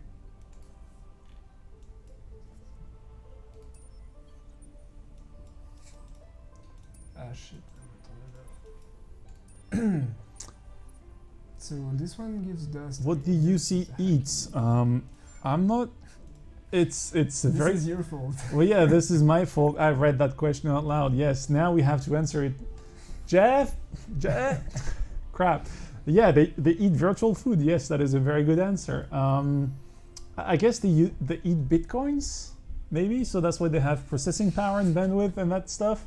Which really, I guess it's another ecological theme faction. Only those guys are terrible for the ecology. Yeah. So I'm gonna try and discover new systems to show you guys the sanctuaries, because I have 2 hacking operations. Oh yeah, you see, I press the space bar here and I go to the scan view, and so this is where the hacking is done for you guys who didn't see it previously. But for now I have nothing to hack. I haven't found anything. So I think I'm good. No, wait, I need to assign the hero and then we can skip. No, actually I have. Oh, that's because I can put a beacon here. Oh yeah, sorry guys. This is a placeholder image. Of course, it's going to be replaced for the release. For shame. Actually, I've seen the image and it's really cool. Now you have to describe it to us. The image. I think it's like a huge ass hacking command screen. There are no rear ends in the game. It's just his vocabulary is not very developed. Don't say huge ass on screen. It's not. It's a humongous monitor. Okay, that's better. FB suranné. Perfect. I have a system here that I can hack to put a sanctuary, because as you can see it has strategic resources and I'm going to need those. So here I already have an ongoing hack. I decided to take this. I'm sorry guys if you don't hear it. Please don't mess with the microphone, or you're gonna have to talk really close to me or something. Maybe, alright. I can try to speak louder. And this special node, I'm going to try and place a beacon on it to get the resources, because it gives 50 dust. And then I'm going to start the second hack, to get this here. So as you can see the hacking progress that was already done, the ongoing progress, and then the rest of the route. Yeah, just pretend you're talking to someone who's sitting like all the way over there, because you're talking. It sounds like you're talking to me, but you should be yelling like me, basically. Okay, guys, I'll try and yell. Yeah, can you tell us a little bit more about how what determines how long it takes to hack something? Like, is it determined by distance, the number of hops, or a combination of both? Actually, it's a combination of both. Yeah. For example, here the hack is going through here because it's the shortest route, but as it's using a kind of free move speed, it's still taking 4 turns to get there. Keep in mind I'm playing in fast speed, so in normal speed it's going to be a little bit slower.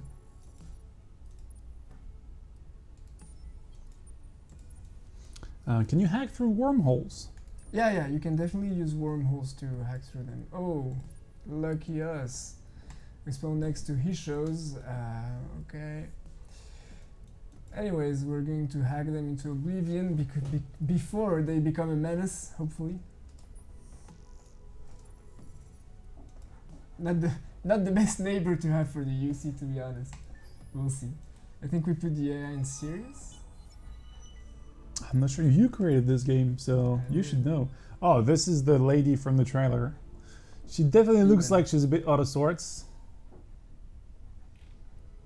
I'm picking randomly an objective. Yeah, don't linger too long on the quest, so they cannot read it, because otherwise they're going to spoil the story for themselves. Exactly.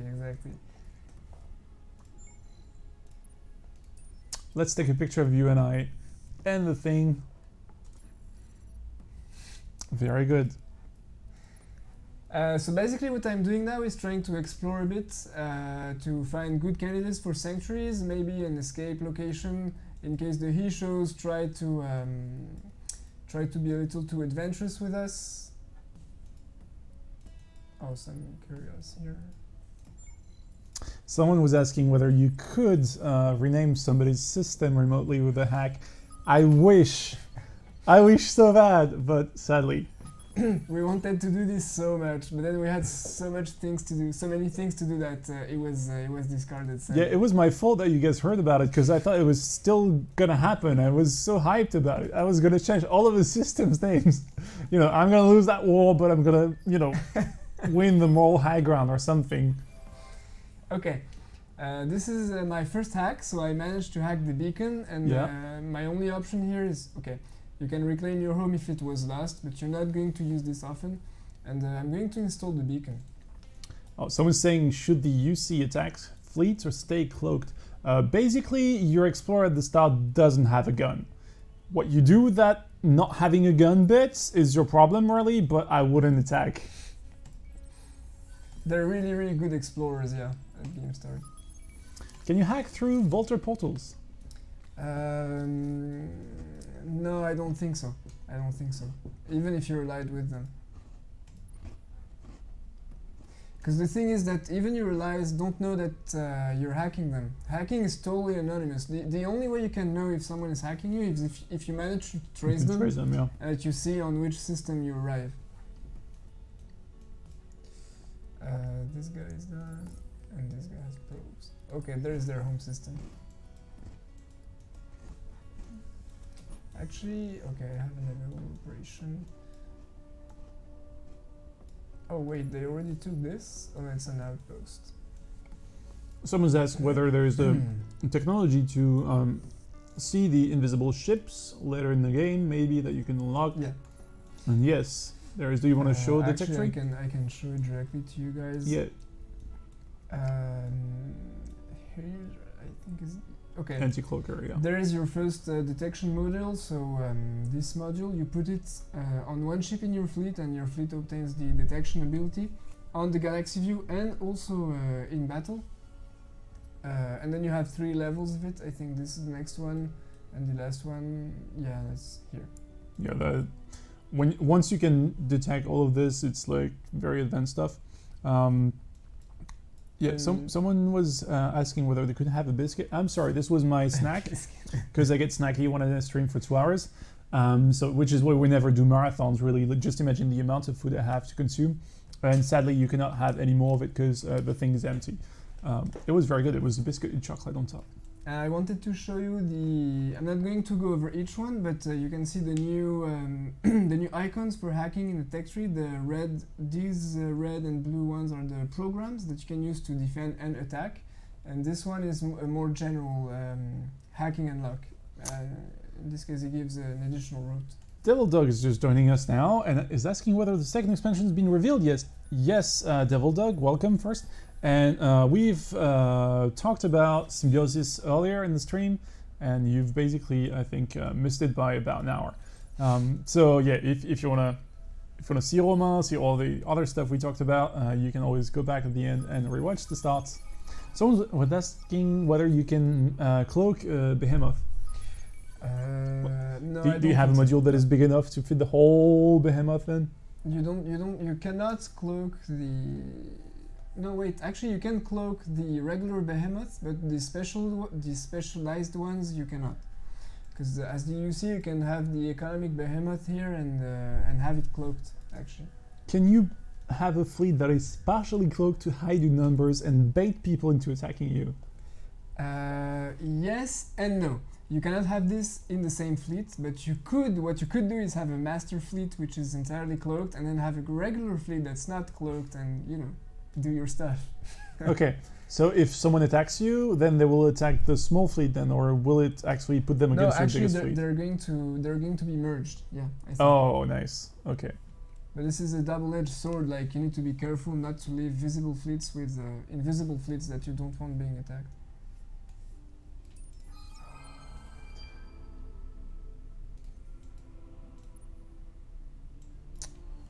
When can you talk about the expansions? Well, I guess you can talk about the expansions now. They've been revealed, and there is no NDA on any of the stuff. Even though, if you have taken footage from the betas that we've run, or the stability test for Symbiosis, maybe tell people, yes, there is some work in progress stuff in the visuals. Because the builds you guys got definitely still had some of that, especially the first ones. But I think even the latest had a couple of things still not finished. So I just finished my hack for the Sanctuary, so I'm going to show this to you next. I just wanted to show you right now the UC hero skills at the start, and I think I would usually take this one, but I have so little population right now that this one is probably better choice right now. Someone's asking whether you can actually hack people to do actual good things to them, like bolster their resistance to hacking or something, like white hat hacking. Not directly. What you could do, however, is for example, if you know that a UC has a sanctuary on your ally's planet, you can hack the planet and destroy the sanctuary. The sanctuary, which I'm about to create here on Micron, I guess. There you go. This is how they go in the map.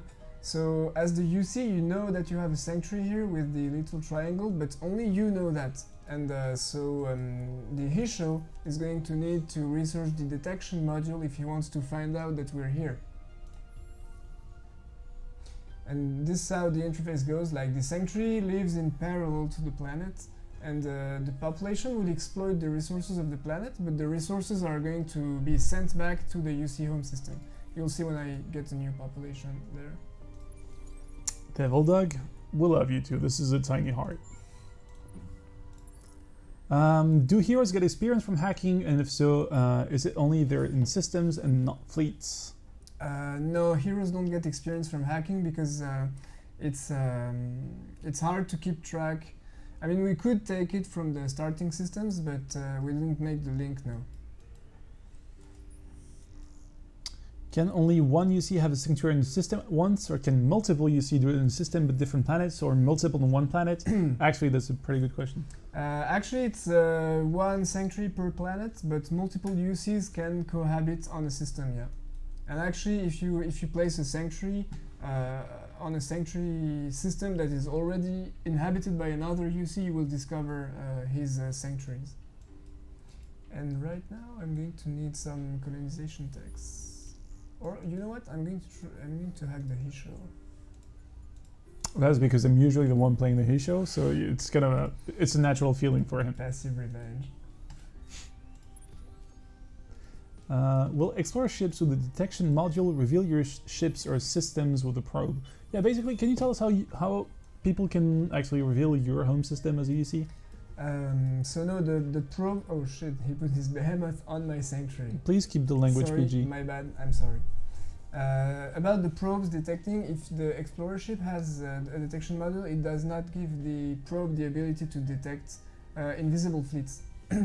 However, when you put detection modules on your ships, you get a special kind of probe that you can place on a system, so it only actually starts from here.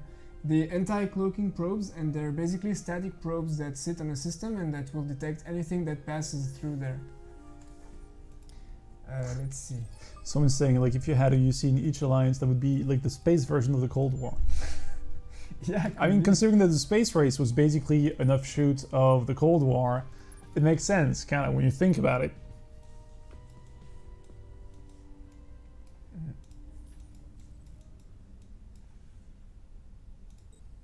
I'm gonna go for free move here because I need to escape.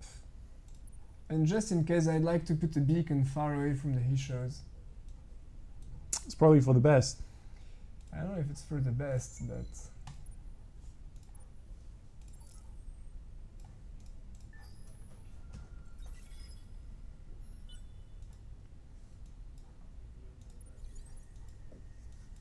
Oh, and who is this? I think it's the so even if you, someone's asking, if you research the anti-invisibility module, you can destroy all sanctuaries and even look for your home system. Like, can people do that to you? Destroy your sanctuaries and look for your home system? Yeah, it's pretty much the only way you can get killed, I think. That's the thing. When you play against the UC, first of all, you have to understand that you're next to a UC, because from the other's point of view, everything is invisible. Like maybe at the end of the stream, if you want, we can show you what the Hishos actually see of our empire, and usually it's very interesting because the UC has good exploration capabilities, so he sees everything, and then you switch and you're like, the Hisho sees like there is nothing in the galaxy. So I mean, I think you could switch now and show them, because we have about a little over 10 minutes to go still. So just so you guys see, this is more or less what we explored. The Hisho is there. Well, he had the behemoth here previously, but he went away. If I switch, that's what the Hisho sees. So I have my explorer's ship down there, and I have a sanctuary here, and my host system is there, so he hasn't seen it yet. And as you can see, he's not seeing the sanctuary, even though his behemoth came on the node. So it's playing UC is like a tricky game of balance, being disruptive but not too much, to not gather too much attention to you. Can you hand me this hat on your right? I feel like, you know, a pirate? Yeah, exactly. Well, I mean, we're hacking, so basically we're pirates, right? It's just that, yeah, this light is very bright and I can turn it off from here. Okay, I got the food. It should be going faster now. Okay, what we told you in the stream is that these are the crescents, the unique UC planets. Yeah. We removed all anomalies from them because we didn't have time to make new ones, new specific ones. And when we discussed with the closed beta players, they were saying that it was taking away from the illusion, I guess. Yeah. Although, you know, we've had the hadopelagic life anomaly go along the lava planets, with the lava planets, you know, since Endless Space 1, I think, and it's always been, you know, part of the Endless universe. It made sense, like wells from the deep pools of magma inside the planet. So yeah, for me it made sense.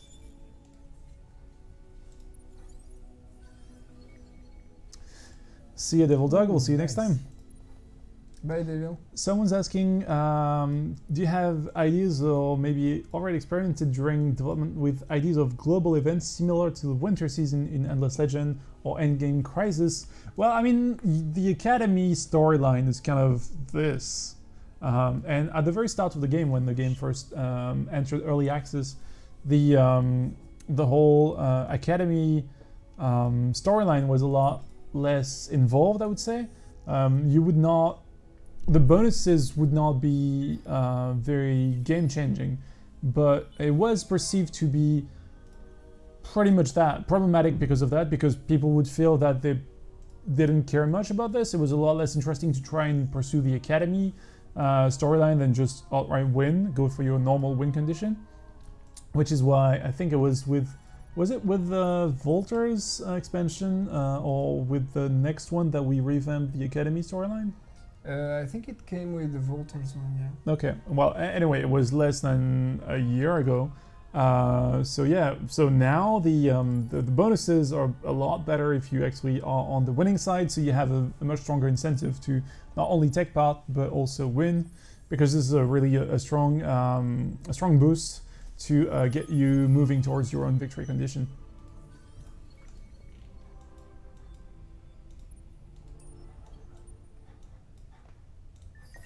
Can the UC take the trait strange but good? I'm not sure which one this is. The trait strange but yeah, maybe if you have the effect in mind. Yeah, because keep in mind that some of these might be also, if you're playing in the translated version of the game, the name might not be direct translations from one another as well. I'm gonna try and hack the pirates to show you the different outcomes. And actually, I'm going to hack the he shows pretty soon here. We have another question. How much chaos do you think would arise from a game featuring only the Humble Choir? Well, it would feel really silent, but like the kind of silent where you're in the jungle and you're a Black Panther and there are only Black Panthers around you. No one sees anyone, but it's really dangerous and there's a lot going on. So these are the regular outcomes that you'll see for most of the game when you hack another major faction system. I hacked the he show.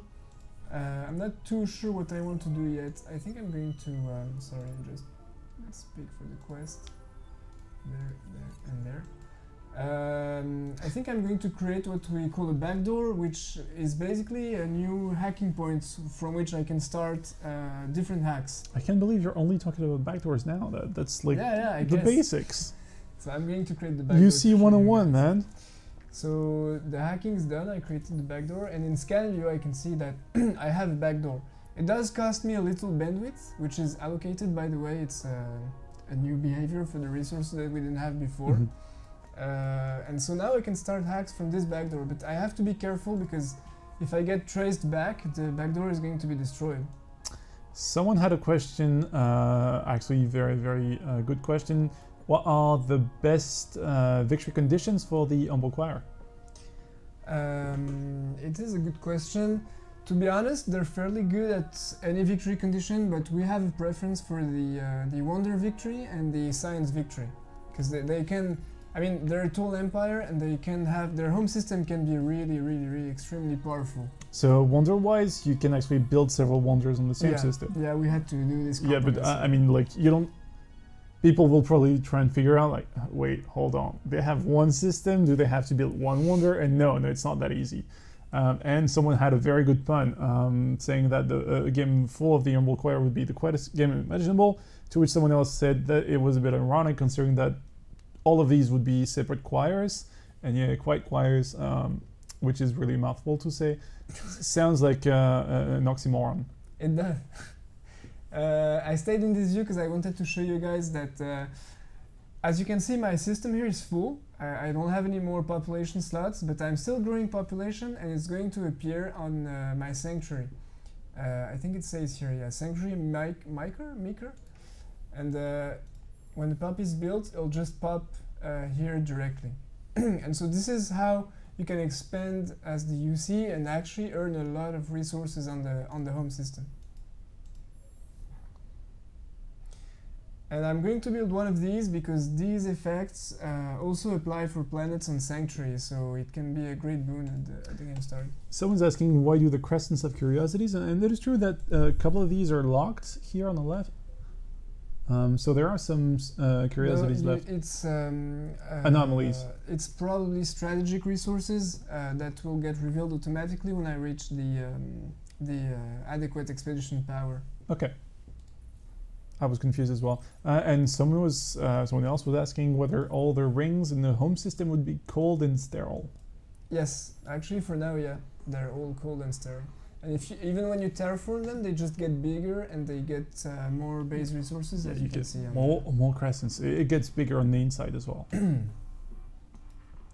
think we can skip now.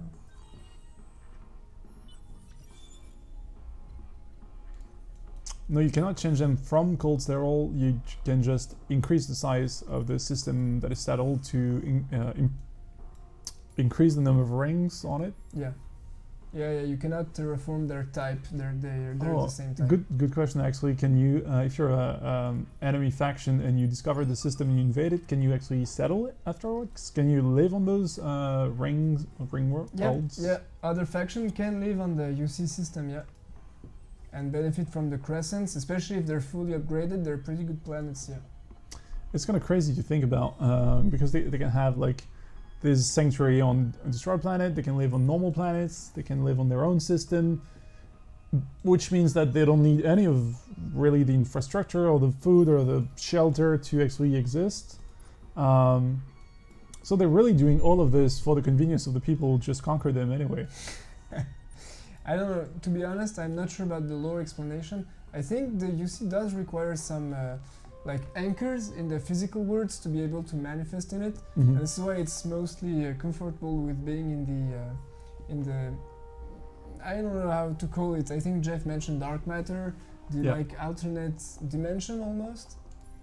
As you can see, there's the more sanctuaries you get, the more little UC travel around your special node. They're kind of cute. It's not spooky at all. To me, it's always felt like sharks in the water. It's a bit threatening, you know. Someone's saying, I would high five you two right now, but I'm not in France, so would you mind doing it for me? Do you want to high five me? Yeah. High five, guy. Will the system improvements that target hot planets or pop on hot planets be changed or removed or otherwise altered for the UC? You know what? We've altered so many improvements for them, I'm not entirely sure. I don't think those ones were altered though, because I think for most of them they have regular effect as well. But if you do spot this, I mean, we still have a few days of closed beta. So we can still hopefully make a few changes. I hope my producer doesn't kill me for saying that. I mean, by now I think he's not in the office watching, but that's your only reprieve, really.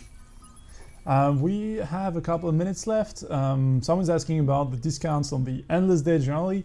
There is only one way to find out, and it is to time travel to next week. Because we're sadly not allowed to talk about any kind of discounts that would be happening with Steam. So yeah, come back with a check on us in a week, and well, because basically we'll have the release stream.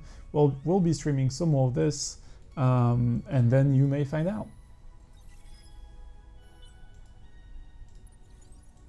How are the relationships between UC and minor factions? How do they work? They're pretty close to to regular relationship with other factions, like in the sense, for example, here I used first contact, and then I'm getting relation with the faction the same way. I could hack them to increase the speed at which the relationship increases. And they have a special unique action here because you can never, as the UC, you can never get foreign pops on your system.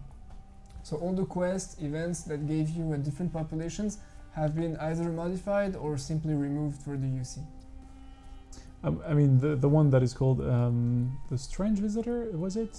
That brings you a lone dude in his spaceship. It would be kind of weird, but the guy for some reason has you on his GPS. It's like, yep, I'm just gonna go hang out right there. I think, you can see here that I'm trying to hack the pirates, and the pirates by default have a defensive program, so I've triggered the security breach, and now they're going to trace me. Someone's asking whether the UC story quest is branching or linear. It is branching, as you can see here. Yeah, you have some changes that pretty much alter the way so the UC society is gonna live forever, pretty much. So yeah, it is quite something. So as you can see, they've started hacking. I still have 2 turns left. I'm going to take a risk here and try to finish the hack before they can trace me. But if they do manage to trace me, they'll cancel the hack and they may apply effects on this system here. Mm-hmm. Someone's asking what happens if you abduct all the pups from a system. Nothing. I mean, you get a lot of Umbral a shadows. massive amount of population. Like, I think actually you have an achievement for that. If you manage to abduct all the population from an enemy system. do you remember what it's called? It might be Rapture. Oh, clever. Not too sure. I guess. Well, sadly, the look and inspiration question is not. We're not the ideal people to ask it to. But this question is: were you inspired by Homeworld during the design of the Behemoth? And what games, books, or movies were the main influencers for the looks of the Behemoth? To be honest, I'm not really sure. I mean, it is true that it does look a bit like the mothership in Homeworld, at least if you're playing the cushion version. It also kind of looks like the very first ship, the berth in which your Homeworld is created. But I think the similarities tend to end here, because especially once you evolve them, they get very different in looks. Yeah. I'm going to try and show you at least the small ships before we... Oh yeah, try and unlock, like just cheat a few more. Oh, like wait. it's already past 7, so we should definitely, okay. Well, this is the pirates. As you can see, different outcomes from the major factions. You can sabotage to slow down the next appearance of the pirate fleet and do a bunch of other stuff, as you can see in the expansion. I think for now I'm going to create a backdoor there. Yeah, wait, this one. So I can start hacks from here to hack the miner, for example, or this miner and stuff. So let's show you guys the ships. As for the constraints, the art constraints for the Behemoth, we wanted the ships to look like they had been created like basically by a precursor race, maybe the Endless, maybe not. We didn't want that question to be necessarily answered, but that's why we wanted their look to not actually be reminiscent of any single faction, but more like something that any of the factions could have a distant relation to. Okay, which one is this one? That is the small attacker ship, yeah, right? Small attack. It looks amazing. I mean, to be fair, all of these are amazing, but I'm really happy with this one too. Then you get the small support. Yeah, the floaty part is a nice touch. Someone's saying, you mentioned the new faction is always the best, the new mechanic, that was the Behemoth. He showed the hacking for the UC and the privateers and boulders for the Volters. Well, yep, that's exactly right. The He show have a Behemoth from the start and they get more bonuses from it, especially from the area of effect. The UC, as we've mentioned, are just amazing at hacking and they rely on it solely for their expansion. And the Volters actually not only are better boulders than others, but also have special diplomacy with pirates as well, which allows you to use them as a forward base of operation for teleporting your fleets, for instance. So they're really good at this. And which one is this one? This one is the Courier. Yeah, okay. Wow. Yeah, that is quite something. Oops. I haven't seen them much because I haven't seen, since they were implemented in the build. And I have to say, I am really happy with how they turn out. I think we could finish the hack on the home system to show you the outcomes. There you go. So this one is powerful, gives you vision on all fleets. I mean, they're all pretty powerful. I think this one, this one blocks fleet movements. I mean, all of the fleets of the Hisho would be stuck for 3 turns. Nice. And then the Revolution one, and then you can steal a technology and create a backdoor. I mean, I don't know. It's always a very hard choice when I get there. Oh, and as the UC get this unique outcome that you see there, you can actually abduct sleepers in all of the systems where you have them. And I guess maybe if you want to take a few questions. Or? Yeah, well, that's why I've been trying to take the questions at the same time. Yeah, sure. Do we look? So, do the UC have a special unlimited production program for the build queue? They have access to the infinite improvements, yes, like the other factions, I think. Maybe there's one here. Yeah. And do the UC ships have any special trait focus, like a special amount of slots or something? I think they all have invisibility by default. Yeah.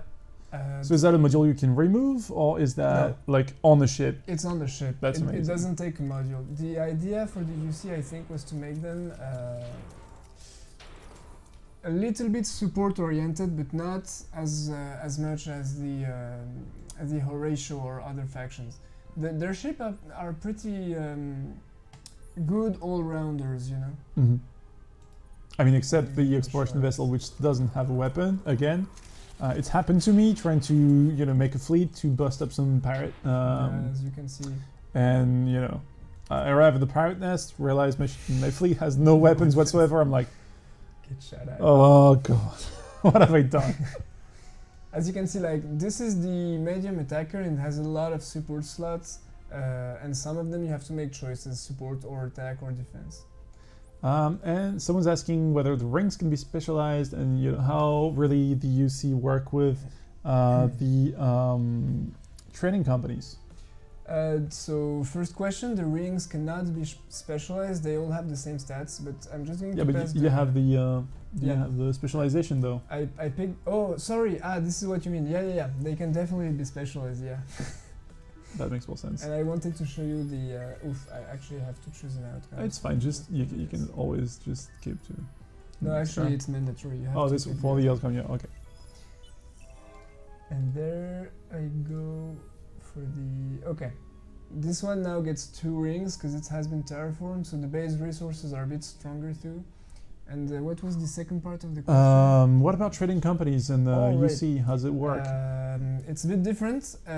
All the improvements for them have been redone, and they get only 1 trading company, but each and every one of their sanctuaries act as a subsidiary, but they're actually crap at trade. I like the description there. Yeah, they're not very good at this. Yeah, they get half trading income. Because otherwise they get a really a lot of trades there. Okay. I guess we'll just take a couple more questions and then be on our merry way. Because anyway, we'll be showing some more of this bad boy in just a week when the expansion releases. So might as well just say now that again, Penumbra is available for $12.99 or euro. With a 10% discount and also £10.99. Again, 10% discount until the release, that is in a week. Just as well as Penumbra. No, wait, that's the other one. That's this one. Symbiosis, sorry, for Endless Legend, which is also same price, same discount. So £12.99 and £10.99. And if you get both at the same time, because you're an Endless fan, you just want to support us, you get a 20% discount. Yeah, that is the link that Sarah put in the chat. Thank you very much. And so, yeah, that would very much help us, I guess, to create new games and everything. But you guys tend to be, I think, one of the communities that tends to pick up all of the games from us. A lot, like, you do this with us a lot more than you would do with other studios. It's something we've noticed. Well, anyway, the real marketing people in this company have noticed. So that makes us very happy, and which is why we're very happy to bring you some more, hopefully, stuff that hopefully you'll like. The Democratic Union of J-Hell. No one believes that this is Democratic Union. Okay. And can you speed up the expansion to tomorrow? I want it now. Well, you have to make up your mind. You want it now, tomorrow? Because anyway, the answer is the same. Sorry, but it's in a week. Any idea when we can listen to the UC theme? Usually the company that does the recording of the themes, which is Game Audio Factory, tends to release it fairly early, fairly soon after the release or the reveal. So probably fairly shortly, I think. At least within a week tops, you'll be able to find it on YouTube. But otherwise, very soon. Or if you're in the beta, you could probably just listen to it then. Can you throw dust at you to speed up production? I wish, man. I just wish. I don't have any heroes to sell right now. I wish I could. Someone was saying, had to go to work. What did I miss after the Penumbra discussion? Well, we showed a bit of gameplay, so if you're interested, this basically you can go back to the beginning of this stream because it's cuts. We had to cut in the middle, and you'll get just the gameplay bit. So if you've already seen the discussion of the expansions, you'll see this. And yes, so yeah, we did mention the discount. We mentioned the beer together next week if you're in Paris a few times. So just, I guess we can say goodbye now. So yeah, well, thanks for joining us on the stream. It was, I think, one of the very first times we do a stream that long. It went pretty well, I think. You didn't say too many swear words, so I'm very proud of you. So again, I was your friendly community manager for Squadron, and you were? Jay Hell, designer on Penumbra. Basically. And this was Endless Phase 2 Penumbra, available next week for the very low price of $12.99 with a discount. Until then, if you decide to pick it up right now, we hope you enjoy it, and we will see you very soon next week for another stream. Until then, be excellent to each other and have a great 2019. And we'll switch to this one and see you, folks. Bye.